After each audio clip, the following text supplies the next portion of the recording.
All right, this is Randalicious, and welcome to the 71st Hexis podcast. In this podcast, we're going to be discussing the new account security features, the polling system, a streamer who was recently perm banned on stream and then unbanned, and a bunch of other miscellaneous topics that you guys submitted to us. So there will be a link to this discussion document in the description if you want to follow along with what we're talking about. There will be links in there and everything.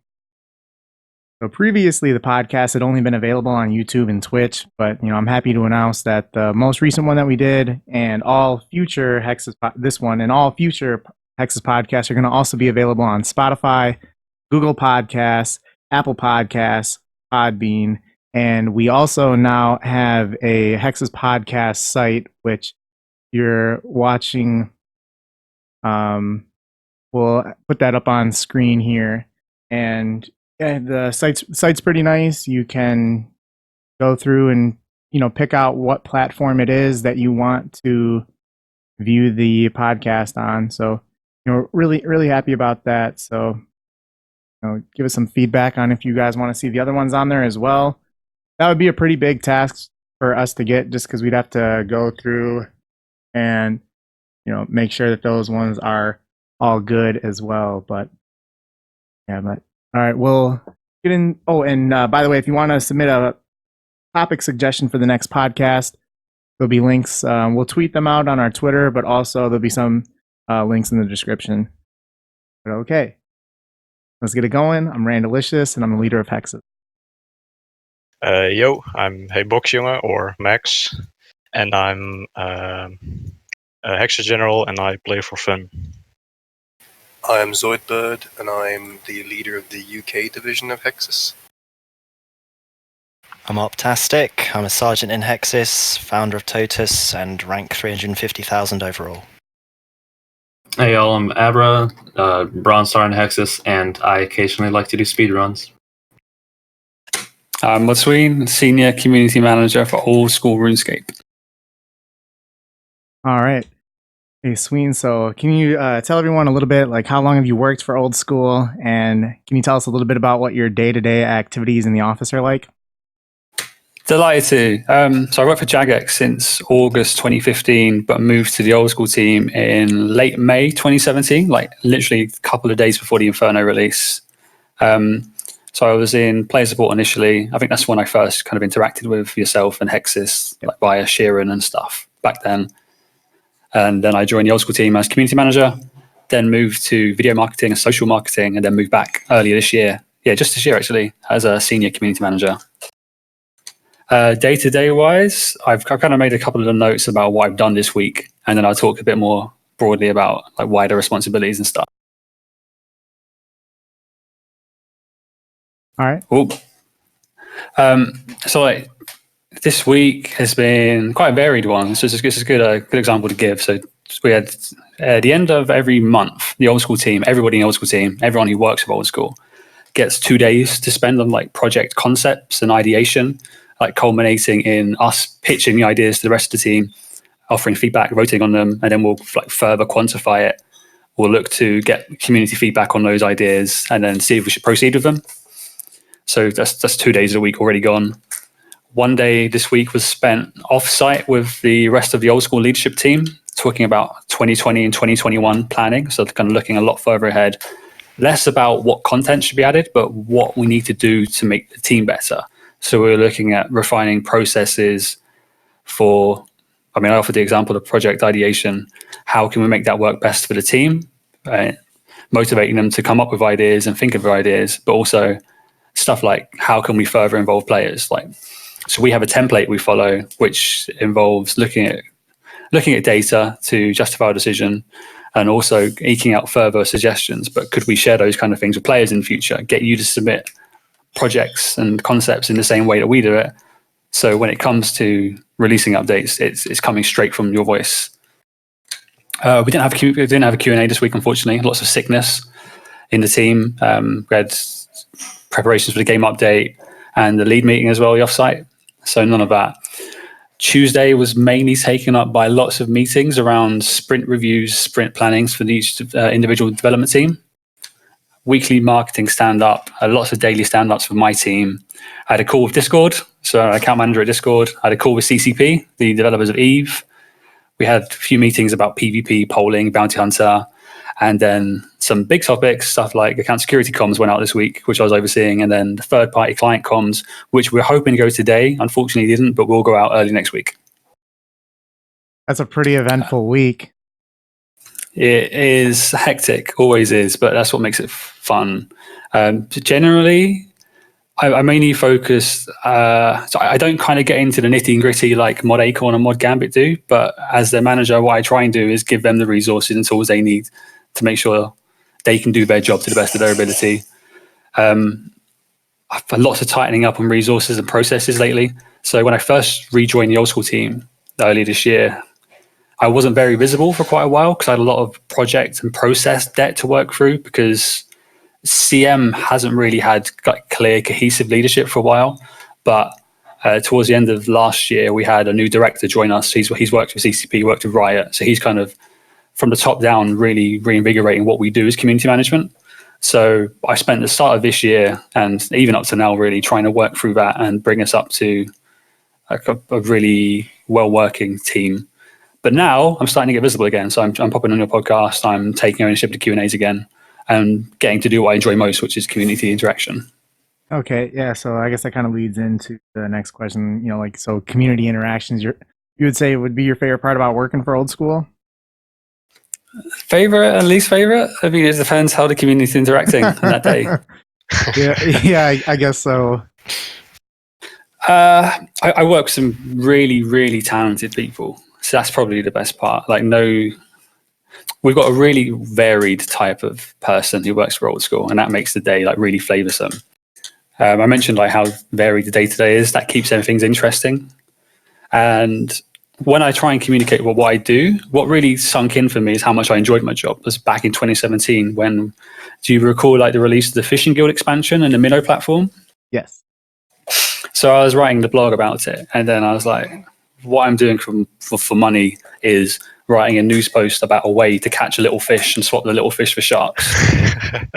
That's like, I'm not having much of an impact on the world. Like, I'm not saving lives or fighting for climate change and stuff, but it's fun. It's really fun. I don't know. You ask some people that your work's more important than the climate change and other things. Yeah, the true. passion that some people like. Thing you'll find just as many people with as much passion for RuneScape as climate change, which is a little concerning. All right, so let's talk about the account security features blog that came out today.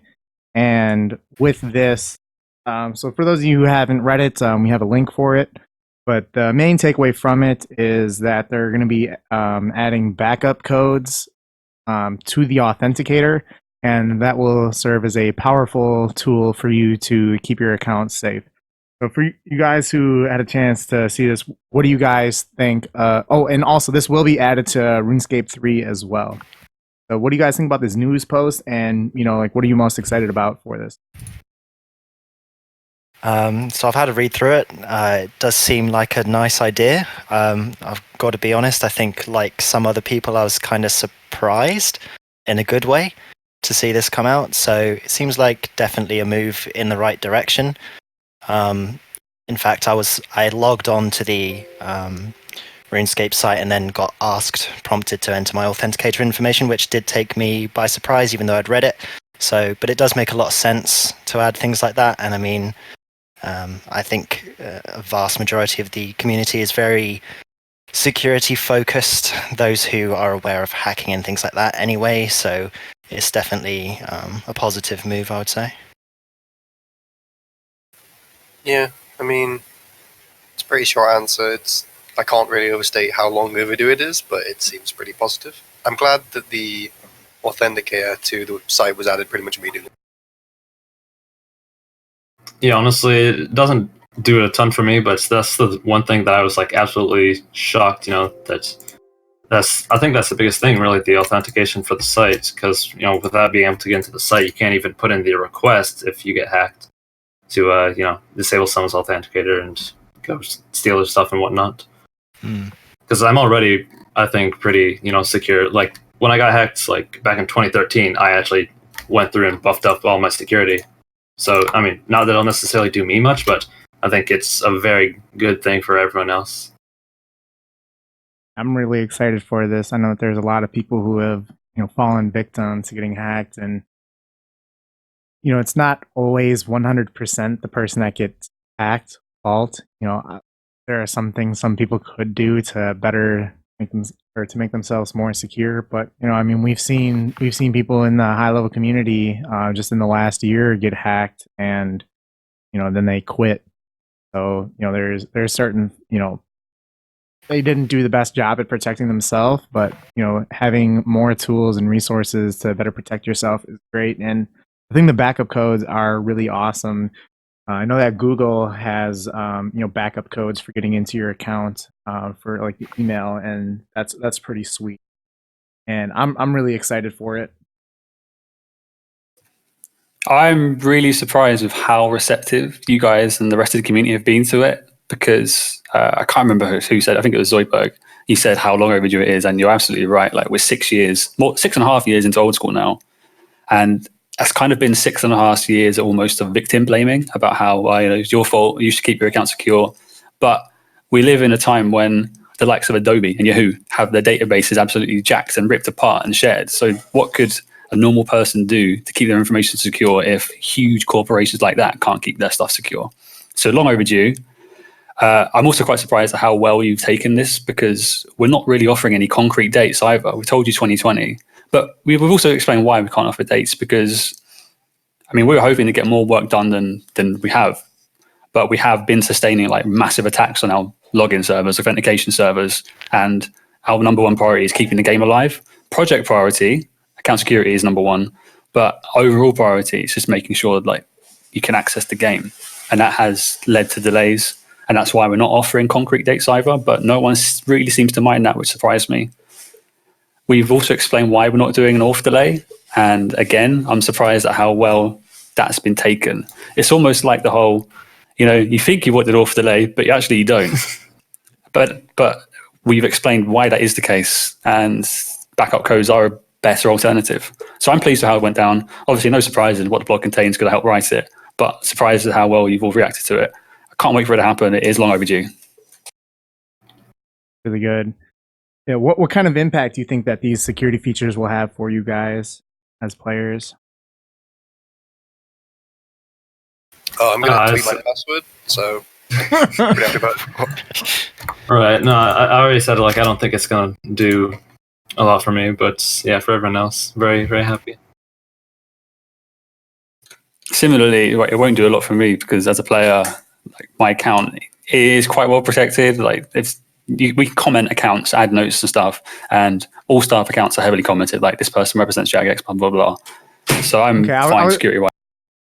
Have any JMods had their accounts hacked? That I know that's for certain true. I feel like it'd be almost a little like, I don't know. Sorry, go ahead. It was on Twitter, wasn't it? Not too recently, but was it Matt K's account? I don't know any other instances other than that. Actually, never mind. I'm thinking of Ahmad's spouse. Never mind.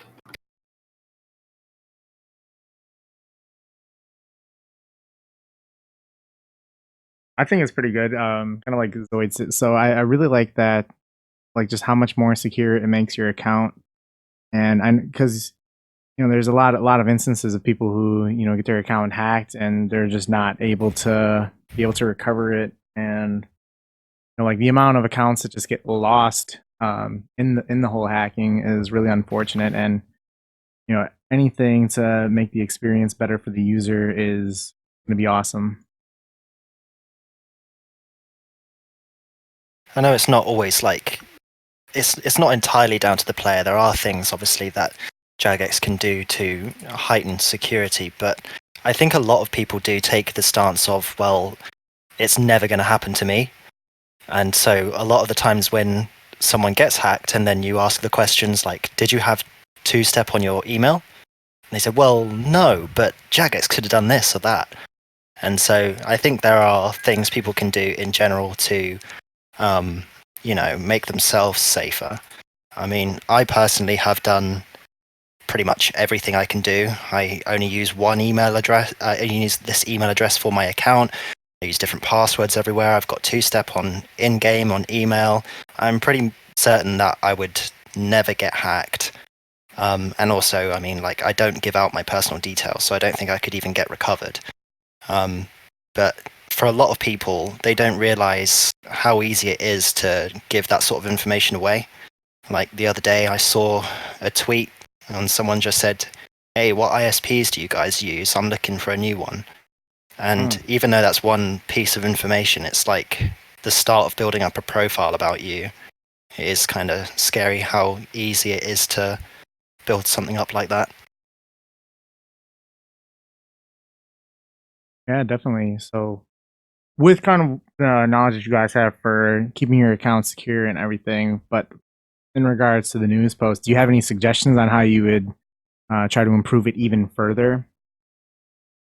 Because kind of hearing Sween, when you talking about like there are certain accounts that have like notes on their account, and I don't know, I think that it would be pretty cool if there'd be some way of being able to, like really verify that the person, like if someone like requests to have a note tagged onto their account, if there'd be a way of them, making very sure, that it is that person. So like if someone says, like, don't let my account become recoverable unless, this or this happen. I don't know. Like, I feel like it'd be pretty cool if a player could submit to have notes tagged onto their account in the recovery process. I don't know how realistic that'd be, though. Quite unrealistic, because what you're essentially doing is you're potentially locking someone out from their account forever, which doesn't make much sense for us to do. It's like that would be quite a poor user experience.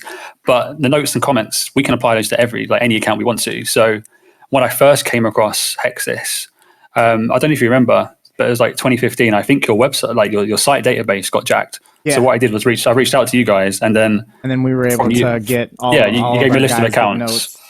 So then everyone got a note. So we'll add notes to any account when we come across evidence that information about those accounts has been compromised, and that's for anybody. So it's not so much you can't request to have a note, but if we come across evidence that information about your account's compromised, then we'll make a note. So like we won't lean on that. So let's say certain email address or password has been compromised, then we'll note not to rely on those kind of things when it comes to account recovery. I can't really think of any like features or anything that would help. Maybe like some pointers, more prominent pointers to people actually doing stuff to protect themselves outside of the game, like setting up two-step on their email. I think it is mentioned in some places, but if that was like made a more prominent part of account security, I think that would help a lot of people. So I don't think stuff like that is something that people really think about. I mean, other than that, I don't really know what else can be done. I feel like there are a lot of measures in place already. Like, what more can you do, really? I don't have anything really for a feature, but just for additional thing that could be not required, but work in someone's favor. I know has floated around before is something involving like a state ID or something of that sort as additional things for recovery.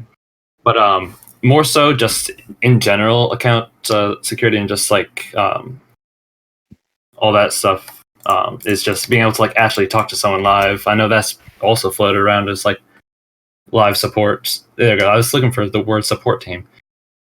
But yeah, just like actually be able to talk to someone, not just like here's a link, like actually kind of work through something live.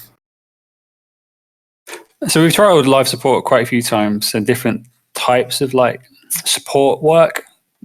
So it works really well with tech issues, for example, because you can route somebody through the necessary support pages, and then if they're still having issues, it's really handy because you don't need to verify someone's identity via live support.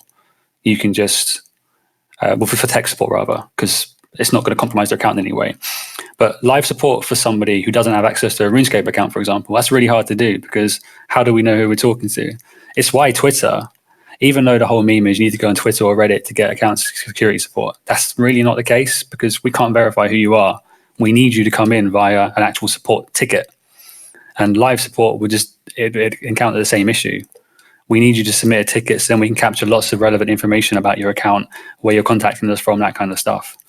But I do know that live support trials are resuming again in 2021. So as to how we apply that, unsure. I know they had a lot of success working with trialing tech issues. Account security stuff for live support this becomes a lot harder. Hopefully you won't need account security live support when it comes to the likes of backup codes being implemented. I think it doesn't really matter, but passwords are still case insensitive, I think, right? On the post that they had, it says In the bottom, yeah. There's a brief little line about there where it says like they're continuing the password complexity work. So I imagine what that's alluding to is getting like symbols and like uppercase letters, like being case sensitive and having symbols in the password. That'd be nice. That's the other huge like surprising thing that isn't a thing right now as well. But at least now the site logins do have authenticator, so that's 1 to 2 down. So it came down to prioritizing. Like most account breaches came via, say, email and authenticator removal rather than brute forcing through passwords. So that's why they chose to focus on backup codes before password complexity. Yeah, that's fair. People do throw that around a lot. It's like, oh, it's not even necessary because it doesn't happen anymore. But it's kind of just the case of like, I don't know, it just really should have been the case by now. Oh, absolutely. Like all of this should have been, if we're perfectly honest. It's a shame that we try to think about how like sensitively to word it, but it's a shame that we prioritize this so late. But it is coming, and I still think password complexity is necessary. It's just if you need to prioritize one, we'll go for backup codes first and then look at the kind of less pressing issues. The one thing I would say is that I don't think password complexity matters too much if you can't copy-paste your password into the client, because I'd like to use a password manager and have no idea what my password is. And I don't think you can currently do that. I just tried it. Maybe I'm being stupid, though. No, you can't by default. Yeah, being able to copy-paste into your client would be excellent. There you go. That would be, and that's something we discussed on Wednesday as well. I don't know if it's going to come, but we'll look at it. You can do it, I think, if you have iOS and you're on OSR mobile, because the way they do it is it's not a straight copy-paste. I think what they technically do is it types it really, really fast. Because I've tried having it. I have tried having it to where when I try logging in on so like if I'm playing mobile on my phone, like I have like a password manager that would have the account on there, and it unlocks. I have it set to where it would only type in that password with my fingerprint, and when I do that, it only like it will do the login name, but it doesn't put in the password. So I imagine then it would kind of be similar there, because I imagine it's just copying and pasting it, but I don't know why it's able to get the username in but not the password. I don't know if that made any sense. Is it what? Is it tabbing correctly? I mean, I don't know, I guess, because it's supposed to like fill out with how the manager works. It's supposed to fill out like the username and the username line, and it's supposed to be able to identify that there's a new password line, and that's where that password is supposed to go in. So it's supposed to be as easy as I put my fingerprint on the sensor, and then it should log me in on my phone on RuneScape. Wait, does tab normally work as a new line within the client? Because that might be it. Yeah, it does. Okay, because I know like obviously enter does, but I didn't know if tab did or not. Not sure. It does, yeah, I use tab. Okay. All right, well, for everyone who's watching this podcast on YouTube or on Twitch, you'll notice that the names aren't currently appearing on screen. There's some issues that the overlay is having with Discord, and I took a picture of the error message and I have it up on screen here. So it's I would like to take the blame and say it's my fault, but I've kind of done everything I can do here, and it's just not picking up and detecting Discord. So there's going to be a little error message on there. I'll continue to try to work on it throughout the podcast, but at the end of the day, you're usually just going to be listening to this anyway, not visually looking to see who's talking. But well, moving on then, we got a good amount of submitted topics, and one of those is, what are your guys' thoughts on adding in a completionist cape, the old school? I mean, I'm a big fan of tracking everything, but I know some people would have a problem with if more people flock to it, then maybe some items will get devalued or it'll get harder to do something. But I don't personally have any issue with it. I think that a lot of people could benefit from it as long as you don't make it best in slots. Like, I know that was a big conversation, like with the max cape as well. If it should be best in slots, like that's what they did in, I guess would be RS2 at the time or whatever you would call. But it's just the same as this normal skill cape here. But yeah, as long as it's not like any sort of like really good stats, yeah, I think it's fine.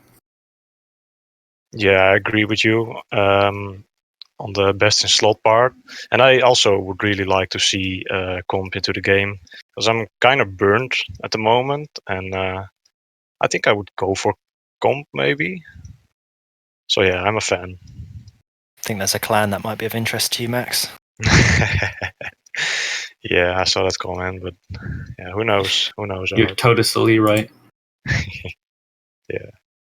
I mean, the comp cape, being the leader of Totus, a completionist clan, gets talked about quite a bit.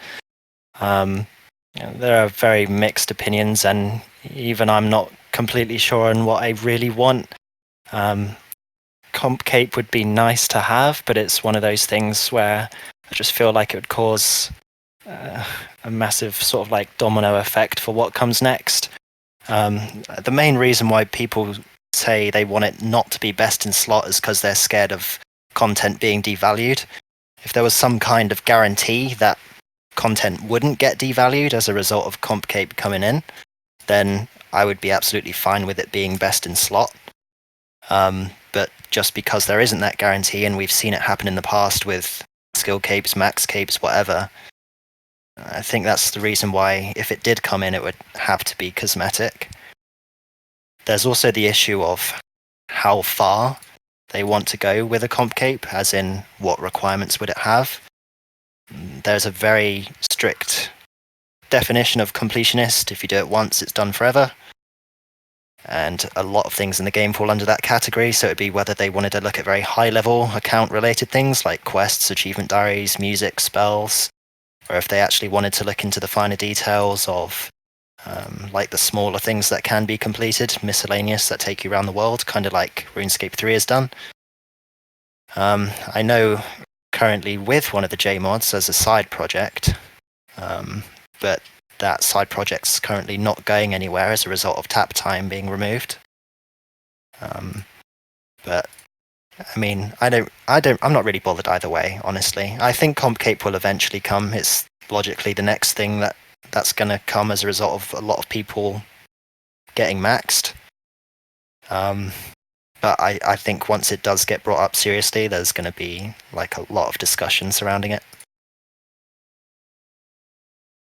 What would be some of the, so I know that you guys have that Totus list, what would be some of the, like, because I imagine that if one were to ever come into the game, you would be one of like the heads leading the discussions about the cape and the spreadsheet that you guys have for, giving people ranks and plan and whatnot.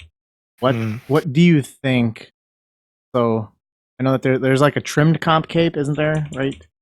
In RuneScape 3, yeah. Yeah. What would be something that you like? How would you want it? Would you want there to be like a base comp cape and then like a trimmed comp cape, or what would be your way if you could have it your way? Yeah, so if I had absolute control over what a comp cape was, I would have comp cape include pretty much everything, including all the very small little tasks that you can go around and do. The only things I wouldn't want it to have are pointless counters like maxing out boss or kill counts. I wouldn't want it to have pets on there either. I would prefer that was a trim requirement, and I wouldn't want it to have 200 mils on under the category of being a pointless counter. So yeah, I think that's what it would be. Regular comp cape would be practically everything apart from counters. Trimmed would be everything plus pets. Okay. Stuff like Castle Wars armor wouldn't be included, right? I don't think it should include any collectionist things. It should literally just be completionist. Okay, so you're really separating the two. Yes. Does your list that you guys have separate those different things? Yeah, it categorizes them differently. Okay. Well, looks like I don't know. I would really like to see it. I know eventually, 3 years from now or however long it is, going to hopefully eventually get 200 mil all, and I at this time don't really know if I'd play after that, but if I would, it would it'd be completionist stuff, not PVM for pets stuff. So to have like another goal to work on after 200 mil all would be fun, and as long as it's cosmetic only. I think that it would be nice to have, and I looked up here while we were talking. There's at the time of us discussing this here, there's 8,315 players that have max total level, and that's quite a bit. And I think we will eventually get to the point of having a completionist cape, and I think that it would be something that would probably pass a poll pretty well, as long as it's made very clear that this is cosmetic only. It's one of the biased team opinion. I'm not really sure what I'd want. Similar to Arptastic, I don't know if I like it or if I don't. I do like the distinction being made between collectionist and completionist. Lots of things to consider. Like, I wouldn't want like really silly arbitrary tasks and requirements. I think like the playing thousands of Castle games, for example, that's pointless. If it was added when it was polled, I'd want to make it very, very clear that we wouldn't poll new requirements being added to it. That should just be at our discretion. Because I envisage, we release a completionist cape. Some people get the cape. Then we start having to poll, should we add this as a new requirement? People will want to keep their cape and they'll vote no. So then the completionist cape goes nowhere. It doesn't evolve as the game evolves. I totally agree that it should just be cosmetic only. But I also feel like with the way the community is, becoming best in slot or getting stats or getting new perks is almost inevitable. Like, look at how skill capes were introduced, just cosmetic initially, and then there's some stats and then there's some perks, and those perks aren't good enough as the game evolves and need better perks. The Champions cape, for example, was added more recently, just cosmetic only, and we're seeing lots of requests to make that give a perk or give some stats to it as well, even though when we first polled it, it was very clear that it was cosmetic only. That one we still managed to hold off and say no, it was polled as cosmetic only, it's staying cosmetic only. But it's really Champions lamps were added post Champions cape. Give it a little bit of extra XP. Yes, this kind of feature creep comes inevitably, even if we say it's going to be blah, blah, blah. Then after a short while of time, the community will inevitably ask for us to do something else.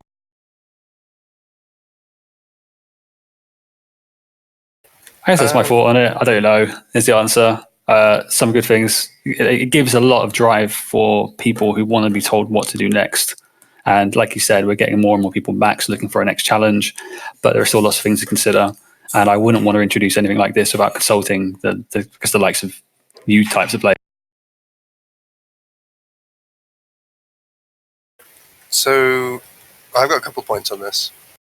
And also I just got wizard boots, so please grats me. Congrats. Congrats, gamer.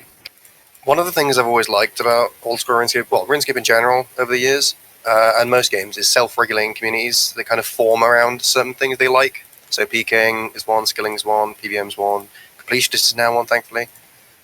The problem I've always had with kind of Jagex giving legitimacy to those communities is it kind of waters down what those communities are bound by. I think things like the Max Cape kind of watered down the skilling community to people who just want the rewards rather than doing something for the sake of it because they enjoy it.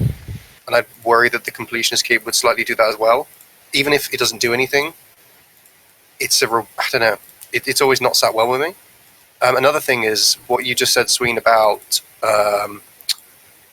leaving it to Jagex's discretion to add more tasks in the future worried me slightly. Because as much as I think Jagex can have some valid input on this, again, a community that self-regulates itself will know what's best for that community rather than Jagex making those decisions. So that would worry me a lot if the Completionist Cape was to be added. Zoid, do you mean kind of like how because there's a Max Cape, people want skilling to be easy, or? That's one drawback, but no, not necessarily that. It's just it's not even the things becoming different or becoming easier. It's the people you interact with on a day-to-day. You lose what binds you. You can't guarantee that you're going to have that shared interest with everyone you interact with while skilling. Is what I mean, kind of. The people doing PP 4 years ago were doing it for no other reason than they liked doing PP. I thought it was interesting the Jagex regulated bit. Forgive me if I'm wrong, correct me if I'm wrong, Sween, but it sounded like when you said that, it was for cases like when you add something to the game and it's clearly completionist, but people just say, oh, I don't want to do it, so don't add it. Is that what you were trying to get at? That you would just add it anyway? No, sorry, I might have misspoke. What I was trying to say was, if we were to add a completionist cape, I could well foresee an instance where lots of players now have this cape. They don't want to lose this cape. So if we were to start polling new tasks and new additions to the requirements for completionist cape, they might start failing because nobody wants to lose the cape. That makes more sense. Yeah, I appreciate that. I mean, TOTUS do a lot of effort right now, and they host regular town meetings, discussions about what should be included in what's counted as completionist content. I'd be very surprised if Jagex want to commit the resources to doing as good of a job as TOTUS do right now. So I'd say anyone who's interested in completionist content should join TOTUS because it's an excellent clan to be part of. And really, I don't really see any reason to add a cape because it wouldn't be as good. Damn, Zoid doing a better job than me at promoting.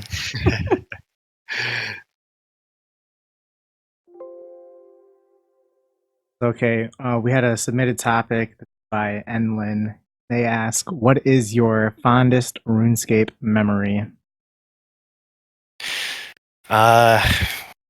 Probably back at the pond on the barbarian fishing was the very first thing I did when I came to old school RuneScape, or as soon as I could do it. And there was one night, this was back when Sick Nerd was going for rank 1 and things like that. He had a stream one night at the pond in my world, and I didn't know what was going on because at the time I wasn't very involved with the community at all. So for me, it was just a bunch of people suddenly logging on and fishing. And so that night I sort of learned about Twitch, learned about some members of the higher level community, and this was back before Herb and Tar was discovered as well. So I think the best we had at the time was clicking on the tree for Fortic, and he showed me how to do that, and I thought that was that's always stuck with me, because then I remember for like a day before I got fed up with it, I was doing the Fortic on the tree. Arp, I remember you making a Reddit post about 5 years ago on the old school subreddit about how you just got on 99 strength all through barb fishing, and someone commented, it might have even been Randy, that you should apply to Hexis. Randy recruited me at the pond, actually. Yeah, I'm pretty sure it was Randy commenting on it, and then they found you. Is that true, Randy? Have you been stalking me? I do a good job at monitoring what people do on CML. I got 99 fishing like just before you did 200 mil fishing, and I always fished on the same world as you are, but you didn't know who I was back then. Did you? Yeah. I used to say hi to you every day, and you'd say hi back. I remember when I was friendly. Yeah. So wholesome, guys. So when I was back doing my A-levels years and years ago, I had a part-time job at Tesco, and I remember calling in sick because I had a war So it was about 2 a.m. or something like that. And that's when I decided I was going to call in sick because later that night, the same day, I had a clan war. And it was the rules were Ellie's, sigils were off. So no Ellie's, no divines, blah, blah, blah. So I had to go and do lots of dungeoneering to get a Chaotic Kite Shield. So I made the decision to call in sick to work so I could sit and dungeoneer from like 2 a.m. until whatever time it was until the war. That was my fondest memory. I'm trying to remember the names of the people I was dungeoneering with. Ice T for you, Samantha 1S2. Those are two people I recall. But we just sat in dungeons for hours upon hours. I would say, kind of going back, one of the, like, maybe not the fondest, but something that I remember is like some of the, like, the earliest memories that I have was, like, initially seeing, I was at my grandma's and I saw my cousin playing and I was like, oh, the game looks like crap. What is it? And then from there, he was like, oh, this game is called RuneScape. And then, just, I guess, being introduced to it initially by him. And then, wanting to be competitive. I remember like the first night that I had, where I was at home and playing RuneScape. I stayed up like all night, and as efficient as I was on Karamja. Like I was on Karamja fishing lobsters, and then I would go to I don't even remember what the what is that area just to the west of Drain with all the boats and stuff. Port Sarim? Ah, yes. So I'd take the boat from. I know. I am embarrassed for me. But I would go, fish an inventory of lobsters on Karamja, and then go take the boat to Port Sarim, sell the lobsters to the fishing store. Because I was like, oh, this makes sense. I'm catching fish and I'm selling it to a fish store. This is probably pretty good. And I just stayed up all night, got yelled at. Parents wake up in the morning, they're like, "Are you still playing?" So that's one of like my earliest, very fond memories. I've been trying to think. I don't really know. There's lots of like just I love doing Hunter. There's lots of memories of just doing Hunter with you, Randy, and a lot of other Hexis people that stick out as just being fun. Kids table down south. The kids table was down south. I don't even know, man. 200 mil Hunter was a good one. I like that. Meeting me at the pond. You can say it, Zoid. Meeting Arp at the pond. It's kind of hard because there are so many great things that happened on this game, but probably the thing that stands out most was getting a twisted bow from raids with two of my best buddies, and one of them was like kind of sick and he was muted. And after we got the bow, he unmuted and he said he had like snot all over his monitor because he like screamed and everything when we got the twisted bow, and it was pretty funny. Oh, a big shout out to in January 2016 when the Skilling Cup 2015 results were announced and the boys assembled in TS. Those were some good days when the memes were prepared and they were going out. That was also pretty nice, yeah. One thing that I also really liked was 3 years ago when we had like literally 50 people in voice chat on election night 2016. It was just everyone together. It was just a lot of fun there as well. Yeah, I don't really have like a biggest sentimental thing, but just some things that I can think of. I think one of the best times playing was like I was streaming a lot, and I really enjoyed my thieving grind at Pyramid Plunder. That was big fun. Like I remember I did a day record with Michael, and that was fun. And yeah, just being in TeamSpeak with Hexis at times was lots of fun. Like we have Discord now, and there's some fun there too. But then just I don't remember a ton of things back from when I was younger, but I don't know if you call it fond, but something that sticks out is I remember I went So my brother actually showed me RuneScape, and honestly, most games he shows me something, I play, I pass him, he stops, moves on to something else. But I remember we went out to the wildy together for whatever, and he killed me, and I lost my my mithril, and I cried to my mom and made him give it back to me. Holy shit! That's pretty weak. How old were you? Were you under the age of 12? I was probably like 8. Oh, okay. No, I guess it's actually like a bad sentiment, but I think like maybe the next year or whatever, I spent like days mining in the dwarven mines and making cannonballs, in Falador, and I got lured for a drop party and lost like a 1 mil worth of cannonballs. We got a scam and question later. We got a scam question later. I hope you have another poor experience that you can add to that one. Oh yeah, no, I do. Don't worry. I'm thinking of something for that. Yeah. Holy shit! So confident. I was a youngin, but yeah, no, I also kind of cried about that, and then like pretty much after that, I just like okay, and went and played with my friends, and I had fun with that, so I was fine. Okay, all right. So we talked about some good stuff, but what is the least fun that you've ever had? Like, what's the least fun thing you've ever had to do on RuneScape? Like over all the years. Like what tops them all is like the worst? Like least fun. I think for me, doing major training arena for the Bones to Peaches spell for the diary on my main, and it was like pre-easy scape. Like the telekinetic room got buffed and everything, but I don't know, it was just a horrible experience for me. It took me like a week to do it or something. Yeah, I don't really have one thing again, but it's just some things that come to mind. So I just recently finished prayer, and that was, annoying dealing with the PKers at times, because like you could say, oh, just don't do the wildy, but when it halves the cost, it's kind of required.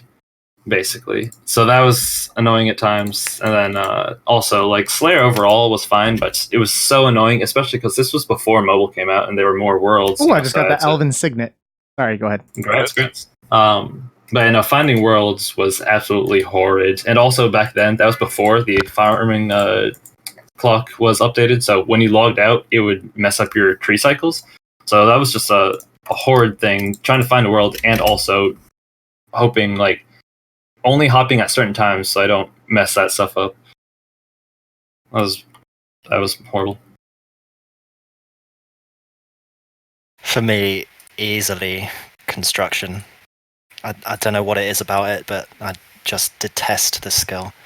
I was level 84 for I think 3 years, and then I thought, okay, I'm just gonna get 99 now. So I bought all the planks for it. I got to 95. And that's what my level currently is. Did you do mahoganies or oak doors?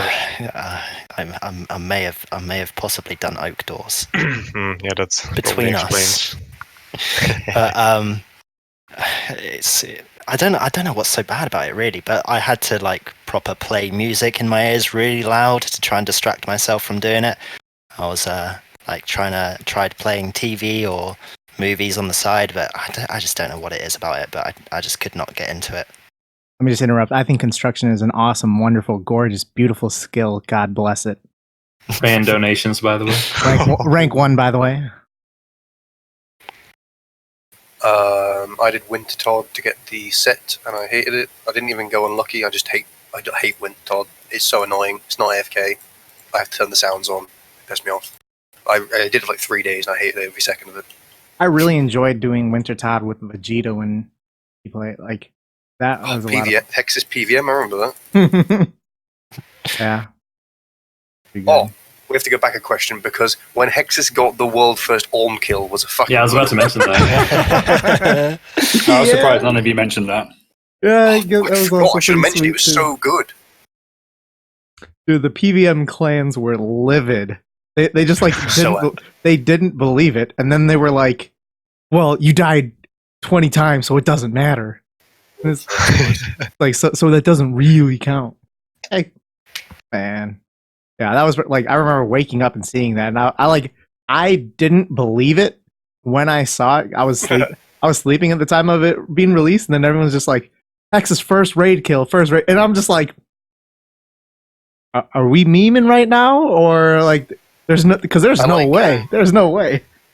when Randy's offline for something like that, I quite like it because he'll wake up and messages all like, "You did the clan proud, boys." Yeah, that was pretty awesome.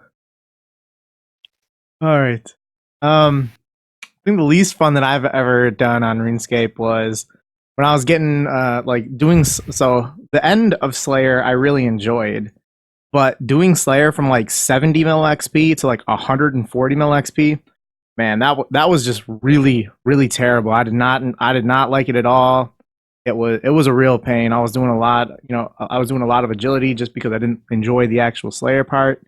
But after getting past like 140 to 150 mil, then it started to become fun again, which doesn't make any sense because it's still the same task list, still killing it the same way. So I don't know. But also something else that I really just dreaded was getting 99 mining, and this was back 5.5 years ago in 2014. Doing Motherlode Mine, which was like 40k XP per hour at that time, and at that time, people would granite mining was 60k an hour, and mining was just a very nasty skill to like.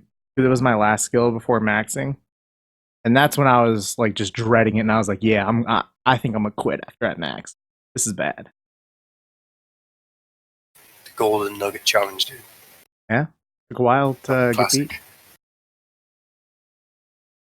That's a real throwback there. My least favorite has already been said, the Mage Training Arena, but this was even after Easyscape updates. So, well, better for me, but even worse, I'm saying that. Yeah.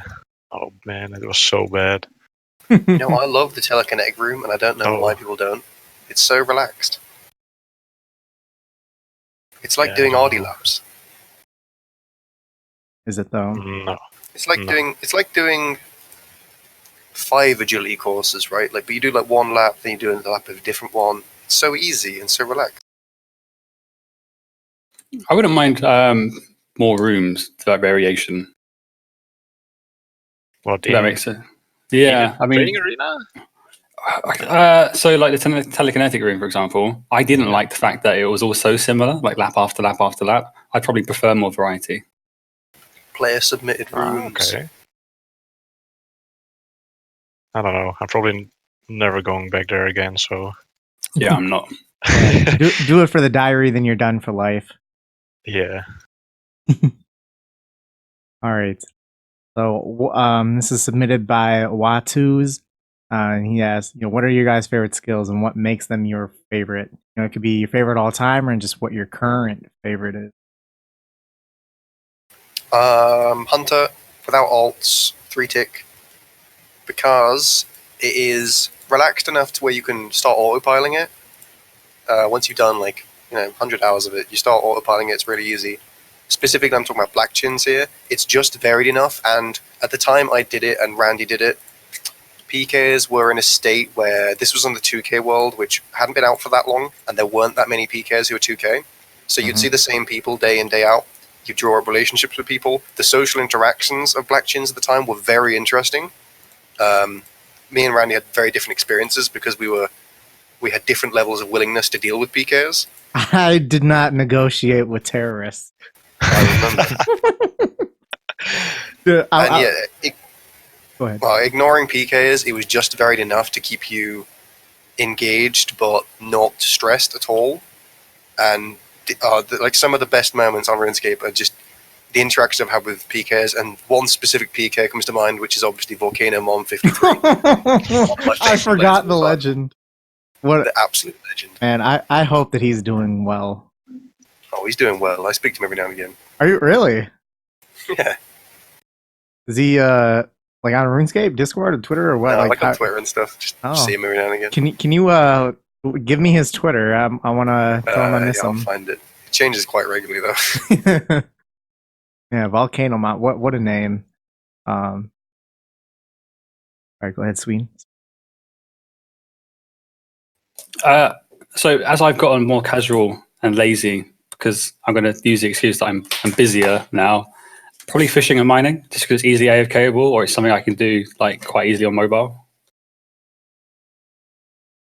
Yeah, for me. Prior to doing agility, like post 99, like I think my favorite skills were like the bank standards, like crafting and herb lore. But as I've kind of progressed here, I think agility is definitely my favorite skill.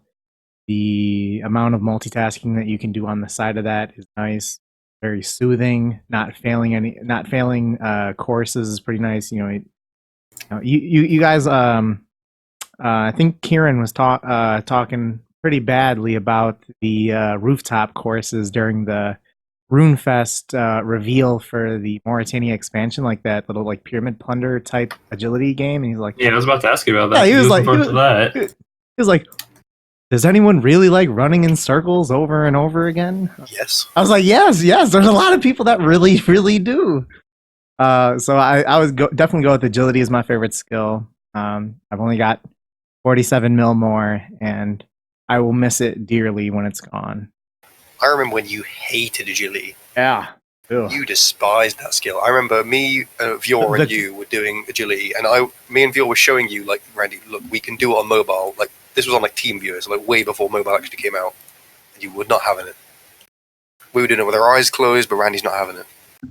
Yeah, it truly is incredible how low it was on the list. Probably like in the 20s, for to then jump up to 1. Quite the climb. If I'm honest, I've not actually done that many skills. I usually pick a skill and then I stick with it for a couple years. I mean, where I'm pretty much immediately. Not exactly the most efficient of players, if I'm being honest. Barbarian fishing was probably got some of my fondest memories there, though, despite the fact that I didn't do much tick manipulation. I'm going to put that down to herb and tar not being discovered, though. I think mainly the reason why I like the skills that I did for a long time were because I met a lot of good people. And I mean, fishing is, like I said, where I had one of my fondest memories. It's when I joined Hexis. It's where I've met a lot of people who are still on my friends list. So I'd say fishing's probably my favorite one overall. But if I had to just pick one for actually liking the skill itself, probably strength. Where I'm a limited account, I do things strangely, and to train strength, I balance a keg on my head in the Warriors Guild, and it's always fun getting questions about that. Yeah, kegwoods, lighting fires while balancing a keg on my head. What's the XP per hour on kegwoods? I don't know the fire making XP per hour, but the strength XP is about 60k per hour, so it's like comparable to AFK Nightmare Zone, so it's not that bad. I'm so surprised it's that high. It's good, yeah. Wow. Maz added it in as kind of like a joke a long time ago. But it's not a joke to me. Yeah, I was going to say, little did they know. Little did they know someone was going to spend 3,000 hours doing it. You could balance the kegs on your head while you're waiting for your trees to grow. I do. Farm run at night, kegs in the day.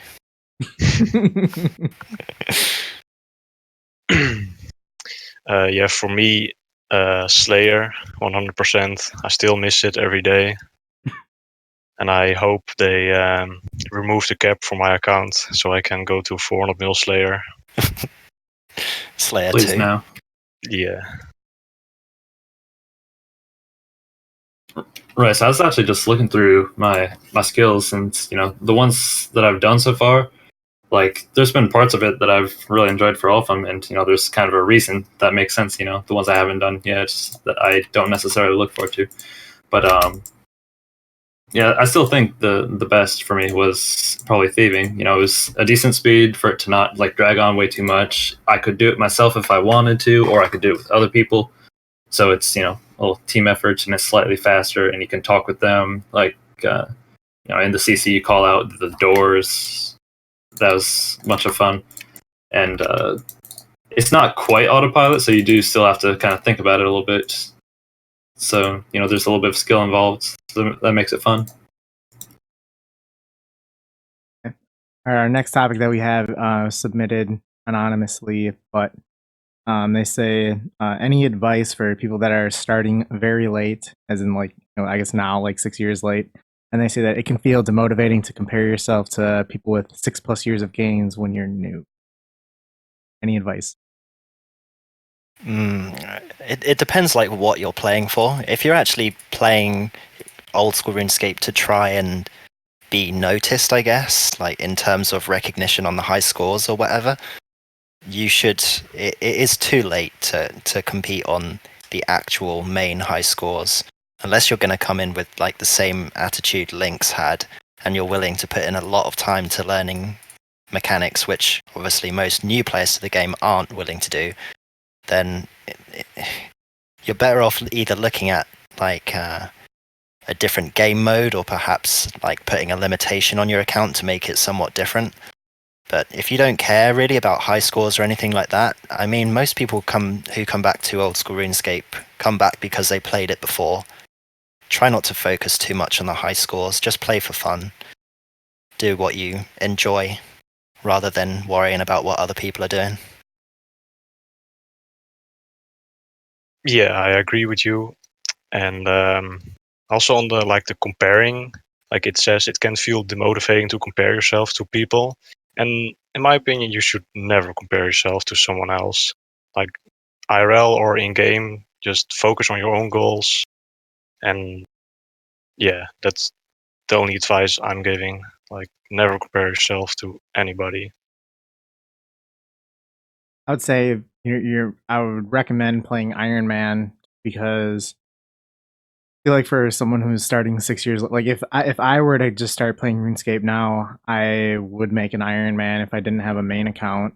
So something like that, you're able to work on a bunch of other different types of goals and other things like that main account really wouldn't. But I also do want to state that it's not wild. When you say, it could be demotivating comparing yourself to people with the elite, there are people who have started within the last 2 years. So there'd be players who have a 3 or 4 year advantage on them. And there's players who, have started in the last 2 years, and they're going to end up being, some of the top 50 players to 200 mil all. I wouldn't say that it's, impossible, but you would have to be beyond committed to be able to end up getting top 50 or to just start out right now. But there are players that are, coming right now that prior to 2 years ago really weren't playing old school at all, and here they are now. They're going to be on pace to be a couple of people that are going to be top 25 that didn't even start playing 2 years ago. So, but I would also at the same time say play an Iron Man. I'd say new players have got the benefit of the 6 years of kind of theory crafting, discovering new mechanics, and new accelerated methods that Jagex have released as well. And it's just like starting any hobby late. Look at, I don't know, say take the gym, for example. Just because you might see someone who's jacked and huge doesn't mean you shouldn't start as well. You might, I go to the gym knowing full well that I'm not going to compete on stage, and I don't want to, but it makes me feel good about myself. I'm just going to say now that first to 200 mile with no ults is still very much a race to be had. So anyone starting now is a contender. Because there's fucking nobody else doing it. Okay. Yeah, I pretty much just agree with what other people have said. Is just try not to compare to other people. Just kind of do things as you like. That's kind of how I play. I do what I enjoy. I know I'm not going to be the top, But yeah, besides just your own going by your own goals, I would also agree that Iron Man could be very good for you. If you do want to compete and kind of look at other people, Iron Man high scores are much more available than just the main high scores. But also, it's probably just going to be more fun for you because you'll really discover the game more, what there all is to do. Because for main accounts, it's kind of you know what you're getting into going ahead. Like there's things that are the best, and if you're not doing the best things, it's like you're not really competing as efficiently. But yeah, you really get to discover the game, and I think it'd be more fun to play an Iron Man anyways, starting out. Or you can wait for the group Iron Man to come out. You and a couple boys get together, and that's going to be a way to have fun that no other people have done before. Like that. That I guess would be if you're going to be comparing yourself to people, which within your own group, yeah. Yeah, that I guess would be the best way of if you're going to try to compare yourself to people. Wait for Group Iron Man to come out, compete against people that are within the same group as you, and blow people out of the water in your Iron Man group size. That would probably. Also, I guess similar to that as well. With clan system, you could also do that. Like join a clan.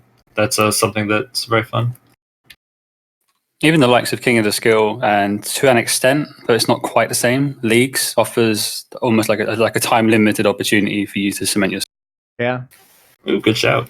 Bear in mind, throughout history of the HLC, there have been players who've not competed in the high scores whatsoever, but have gained respect in other regards. People like Ned, Paiseri, they were never content. No, they were never even trying to finish 200 mil. They just came along, did a wacky week, and went away. Paiseri is a pioneer of multi-skilling. Yeah, exactly. And also just he's the big 1.5 tick boy. Yeah. Names that will be remembered a lot more than whoever gets ranked 43 200 mil, at least to me. That'll probably be me. My estimate is somewhere in the early to mid 40s. Let's see, what rank are you now? Oh, you're at 56. There's like 10 people that are on 0 right now. All right. So, yeah, I would say just wait for Group Iron Man to come out and have fun competing against other people in your group. But, all right, we'll move on. Next question that we had that was submitted. This is, so it says, how do you feel about the evolution of an alt-centric meta going from people being extremely anti-alt account to it almost being the normal to play multiple accounts? I'll be honest, I don't know enough about things like Iron Man ulting and the issues of integrity attached to ulting, but I am keen to learn more. I know a lot of players who play competitively, like touching on what we just discussed, think that it's an issue. So after the podcast, perhaps, drop me in the notes you want. Generally, having an alt was always quite normal in some communities, like with Pures and stuff, but they just didn't interact with one another. But what we've got to now is the point of, it's not a case of someone having two accounts and playing separately. It's lots of accounts interacting with one another at the same time. Sorry, I am keen to learn more, but I don't really have much expertise on the matter. I think following on from what you were saying, that Iron Man ulting, I think that's something like completely separate. I think that's like a category completely on its own. But looking at solely at like normal accounts, ulting, I really don't see it as an issue whatsoever. People use it to either make money, speed up kills at PVM, or in certain cases, speeding up skilling. I mean, it's the same as tick manipulation. You're putting in more effort to get a better reward. And really, with bonds in the game as well, there's no excuse not to have an ult. If you're one of those people who doesn't ult because you think it makes you more moral, power to you, but it really doesn't affect anything whatsoever.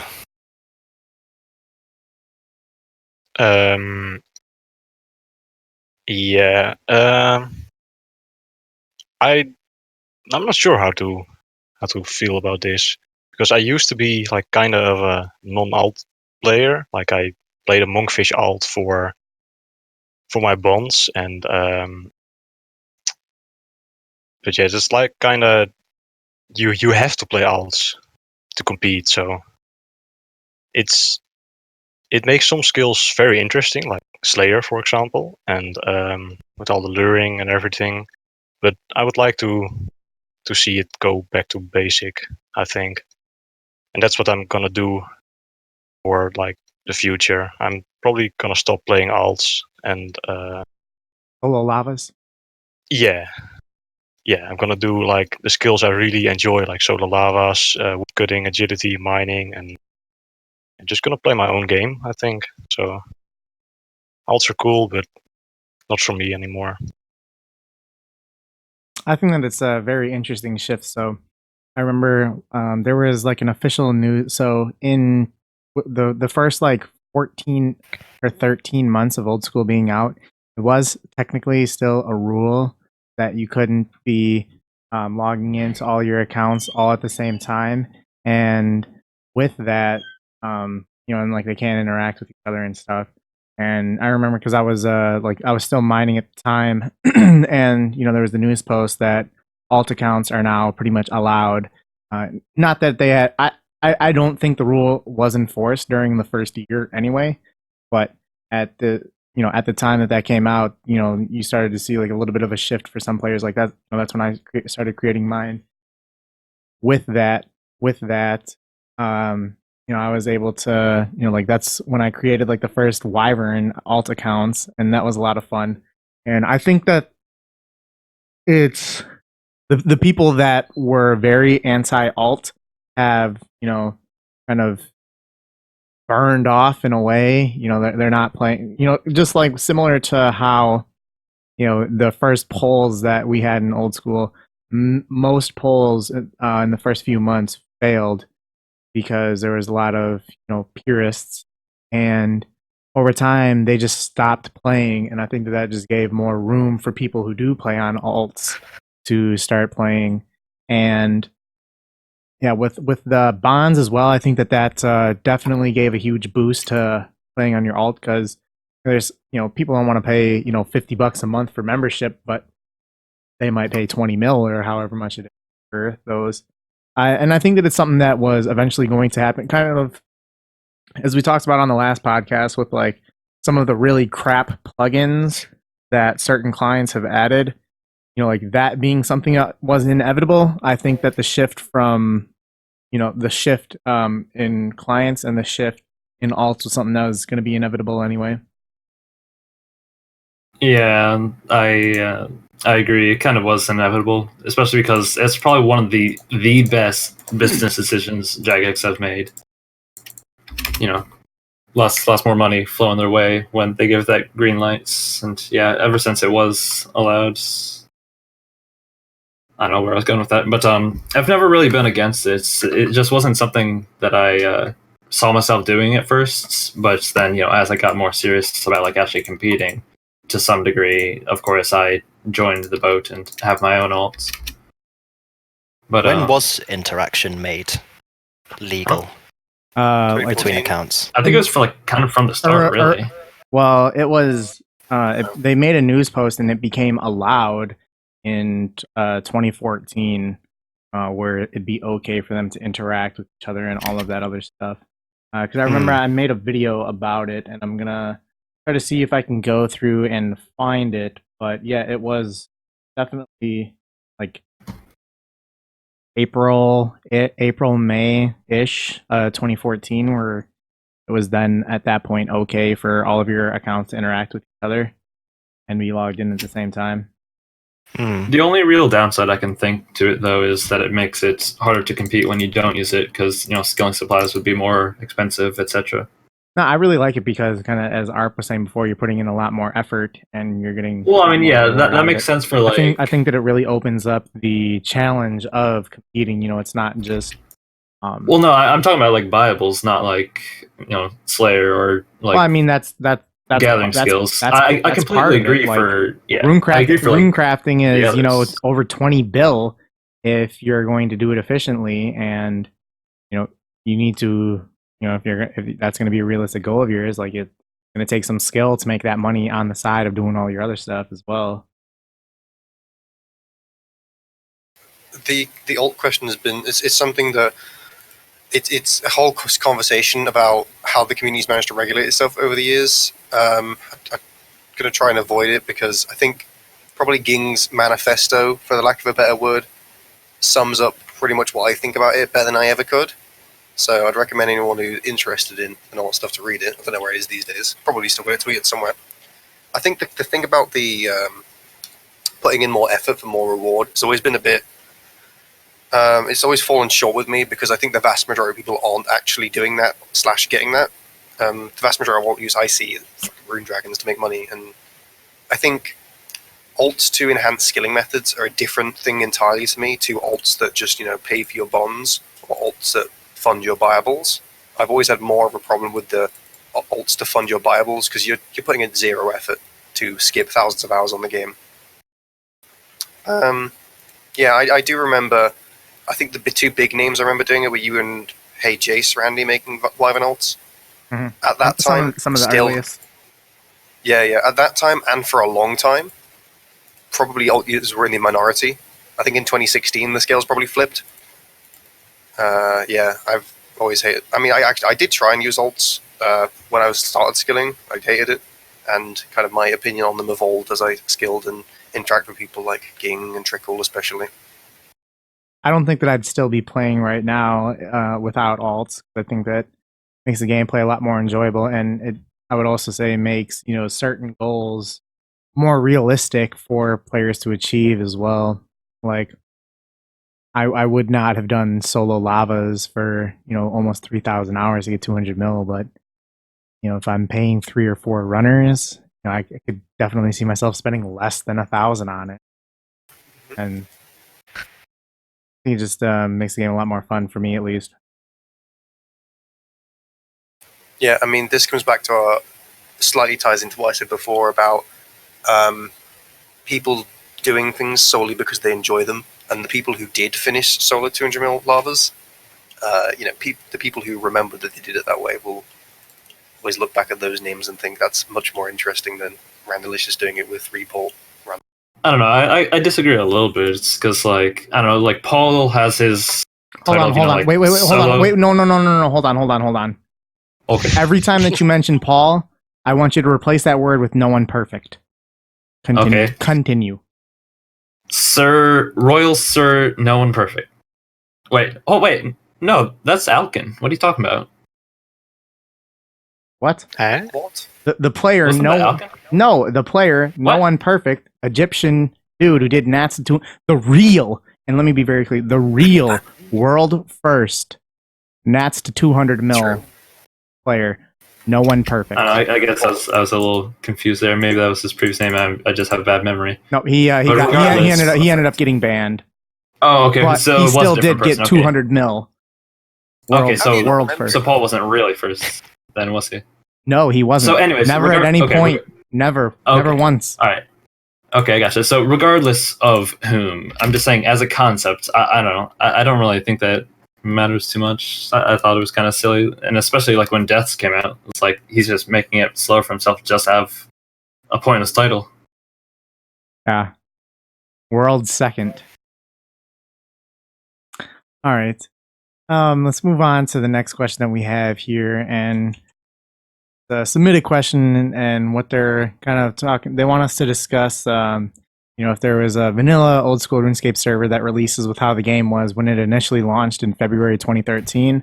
So it could have like its own playable world, similar to like the Perm Deadman mode world is, and then that it just does not get any updates from that point. Would this be something that you would like to see? And I guess let me just throw in there as well, like, they could have its own high score filter as well. So like the vanilla high score. I don't know. What are your thoughts on this? I mean, it's an interesting concept. I would be interested to see it as maybe like a temporary thing, but as a permanent thing, I'm not sure. Mainly because even if you say, okay, this is the exact date that the servers are going to be from, people will never agree on what should and shouldn't be on that kind of server. And then what happens if a bug is discovered? Does it get fixed? Does it stay in the game? And then people will always fight to say, well, this little thing should be in here, or this little thing shouldn't be in here. And I think it would just eventually die as against updates as some people are. I think a mode that receives no updates is destined to die. So I personally wouldn't be interested. Well, let me say, I mean, there's a large amount of people that do free-to-play. There's a large free-to-play community, and they realistically don't receive any updates. But I mean, is it really that large? It's bigger than what you'd think. Maybe. I mean, even the permanent DMM world, if you look at that, that does receive updates, and that's I would say no pun intended, dead. I think that the lack of activity in that world is mainly because of the chance of dying and losing all of your XP, or not all of your XP, but a fat amount of your XP. I think that this is a good idea, but I think that it would better be served as one of the RuneScape leagues that come out, and it can be with how it was released, the vanilla server from 2013 as a league, and implement that. Like I know we got the Twisted League coming out, but have a vanilla league one time, and give people the chance to experience it that way. I don't think that it would be dead like you think it would be. There's always going to be people that would pretty much, it would, if it added in a new high score filter, there's going to be people that pay to play that mode. They're going to make money off of it. And once you get it set up, how much maintenance are you really going to actually be putting into it? Like, there's not going to be much time, resources, and energy that go into it, and could make money. Or I'm sorry, it will make money, and it would give some people, like players that have started playing within the last 3 years, they have absolutely no idea what the game was like when it came out. And it would give some people, they could go through a little history lesson and see what the game was like when it initially released. I think that it would be a good idea. I'd support it. I don't personally care about it, but at the end of the day, it's kind of like if people want it, then sure, I don't have a problem against it. But I would agree with Randy. I think kind of the best way about going about it is doing it a temporary, like as a league, and even if it was to be permanent, doing it as a league would be a nice trial to see people's appetite to it, if it is something they would actually want long term. So I think Arp touched on a lot of the right considerations as well, with things like bugs and finding, like, see, we want a February 2013 version, but some bugs weren't found for years afterwards. So would we implement those? I'm kind of wary of it becoming another RuneScape classic, in that. So we had the server up, we didn't touch it at all, to the point where there was no anti-cheating. So would we look at bots and stuff like that? And also, right, so we launched the new servers, but I'd fully expect on day one of launching Vanilla Classic, or Vanilla Old School rather, there to be tons of people trying to swap gold from Old School to this new Vanilla server. Would we be expected to moderate that? Because currently the way it's being asked for is just open the server and then leave us to it. But I don't think that would be the case. I think we'll be asked to fix bugs. I think we'll be asked to moderate stuff like swapping and stuff like anti-cheating. One thing I was going to suggest is what you did. Sorry? Do you think that it would work out better as a league? Yeah, so that's what I was going to. So I made a few notes like before the podcast, and a league was going to be one thing I was going to suggest. So the fact that you brought it up is almost validates what I was going to say. I think a temporary measure of like a vanilla league, 3 months long, 2 months long, however long it would be, gives a good snapshot to the past, like you said, and might also demonstrate, and this is my opinion, why a vanilla old school server wouldn't really work. So I don't think people would want no support. They just wouldn't want the updates. Well, that's a whole question. I mean, Old School was supposed to release with no support. Well, some support, but no updates. So, that didn't work out. So, I don't think I'd play it now, but I think 3 years ago, if you'd asked this question, I would have said, if you'd release it with Iron Man mode, I'd probably play it.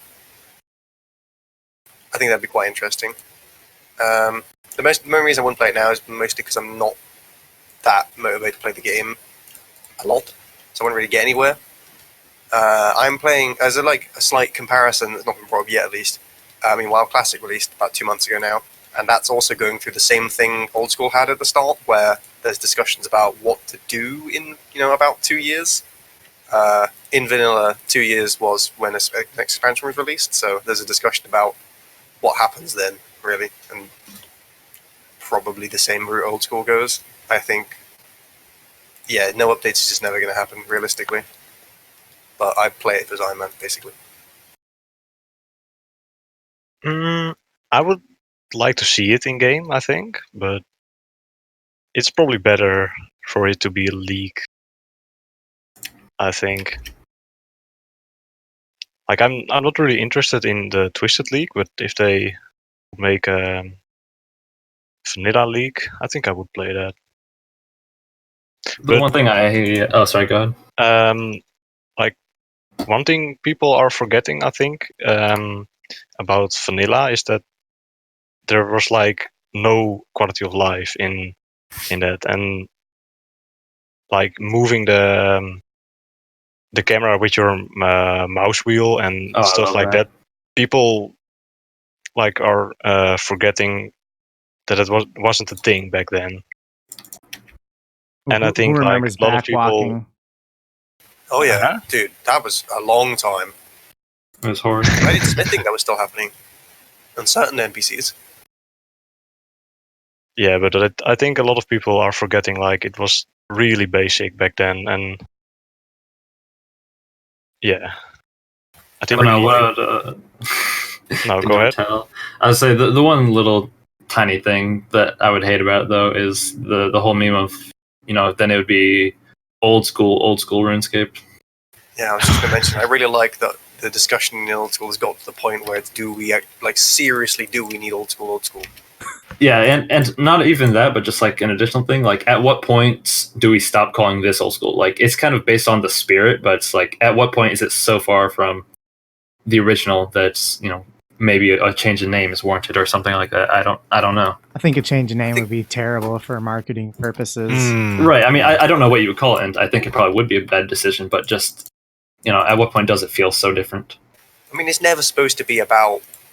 I don't think the name... and maybe it used to mean it 3 years ago, but like I remember an ongoing Hexis podcast meme has been the old school feel. And I think that... Who was the guardian preserver of the old school feel? I mean, I think Trickle may have passed the torch, but I'm not sure who. Who to. Hopefully, I mean, I don't play, so I don't want it, but somebody can take. Somebody please play without ults and you can have it. Oh, That's me. Oh, Max, you can run with it, man. What was I saying? I've forgotten. Sorry. All right. Did anyone have any more to add on to that one? No. All right. So next question is, who is your favorite player who no longer plays RuneScape? So mine aren't really achievement based, but are more kind of sentimental reasons. So my first ever clan leader, the clan was Natural Born Killers, and the clan leader was called Big Roarer. So he introduced me to what a clan is, what a really close community was, and then probably one of my favorite ever clans I was in was called Black Dragons, and the clan leader then was called Talon. I can't remember, it had some numbers after his name, like Talon 9079 or something like that. But yeah, so Big Roarer and Talon. Not even 73. Long before 73. That was way before. Yeah, I know, but yeah. I know he still technically plays, but come on, Aubrey, Automelogy has to Oh, be. God bless. Started Totus with me, then he had to leave. At least he's jacked now. He looks pretty good. Oh man. Pick up the phone. What No, about but you so guys? yeah, I'm right there with Arp. I guess actually two people. Yeah, one obviously, Sir Automelogy. He's really the person who kind of motivated me to be more competitive. I always looked up to him, and that was part of the reason. Besides being scouted by you, Randy, he was like the other big thing that's made me want to join Hexis. But besides that, it's like just that little bit that I touched on earlier. I really liked back when I played with my brother. That was a great time. And even when Old School came out, I started and I told him about it. I was like, hey, you should come play too. And he did for like maybe 2 weeks or something like that. Since then he stopped, and that was really sad. Like he's played a little bit since, but he doesn't right now. But I would really love it if he would play long term again with me.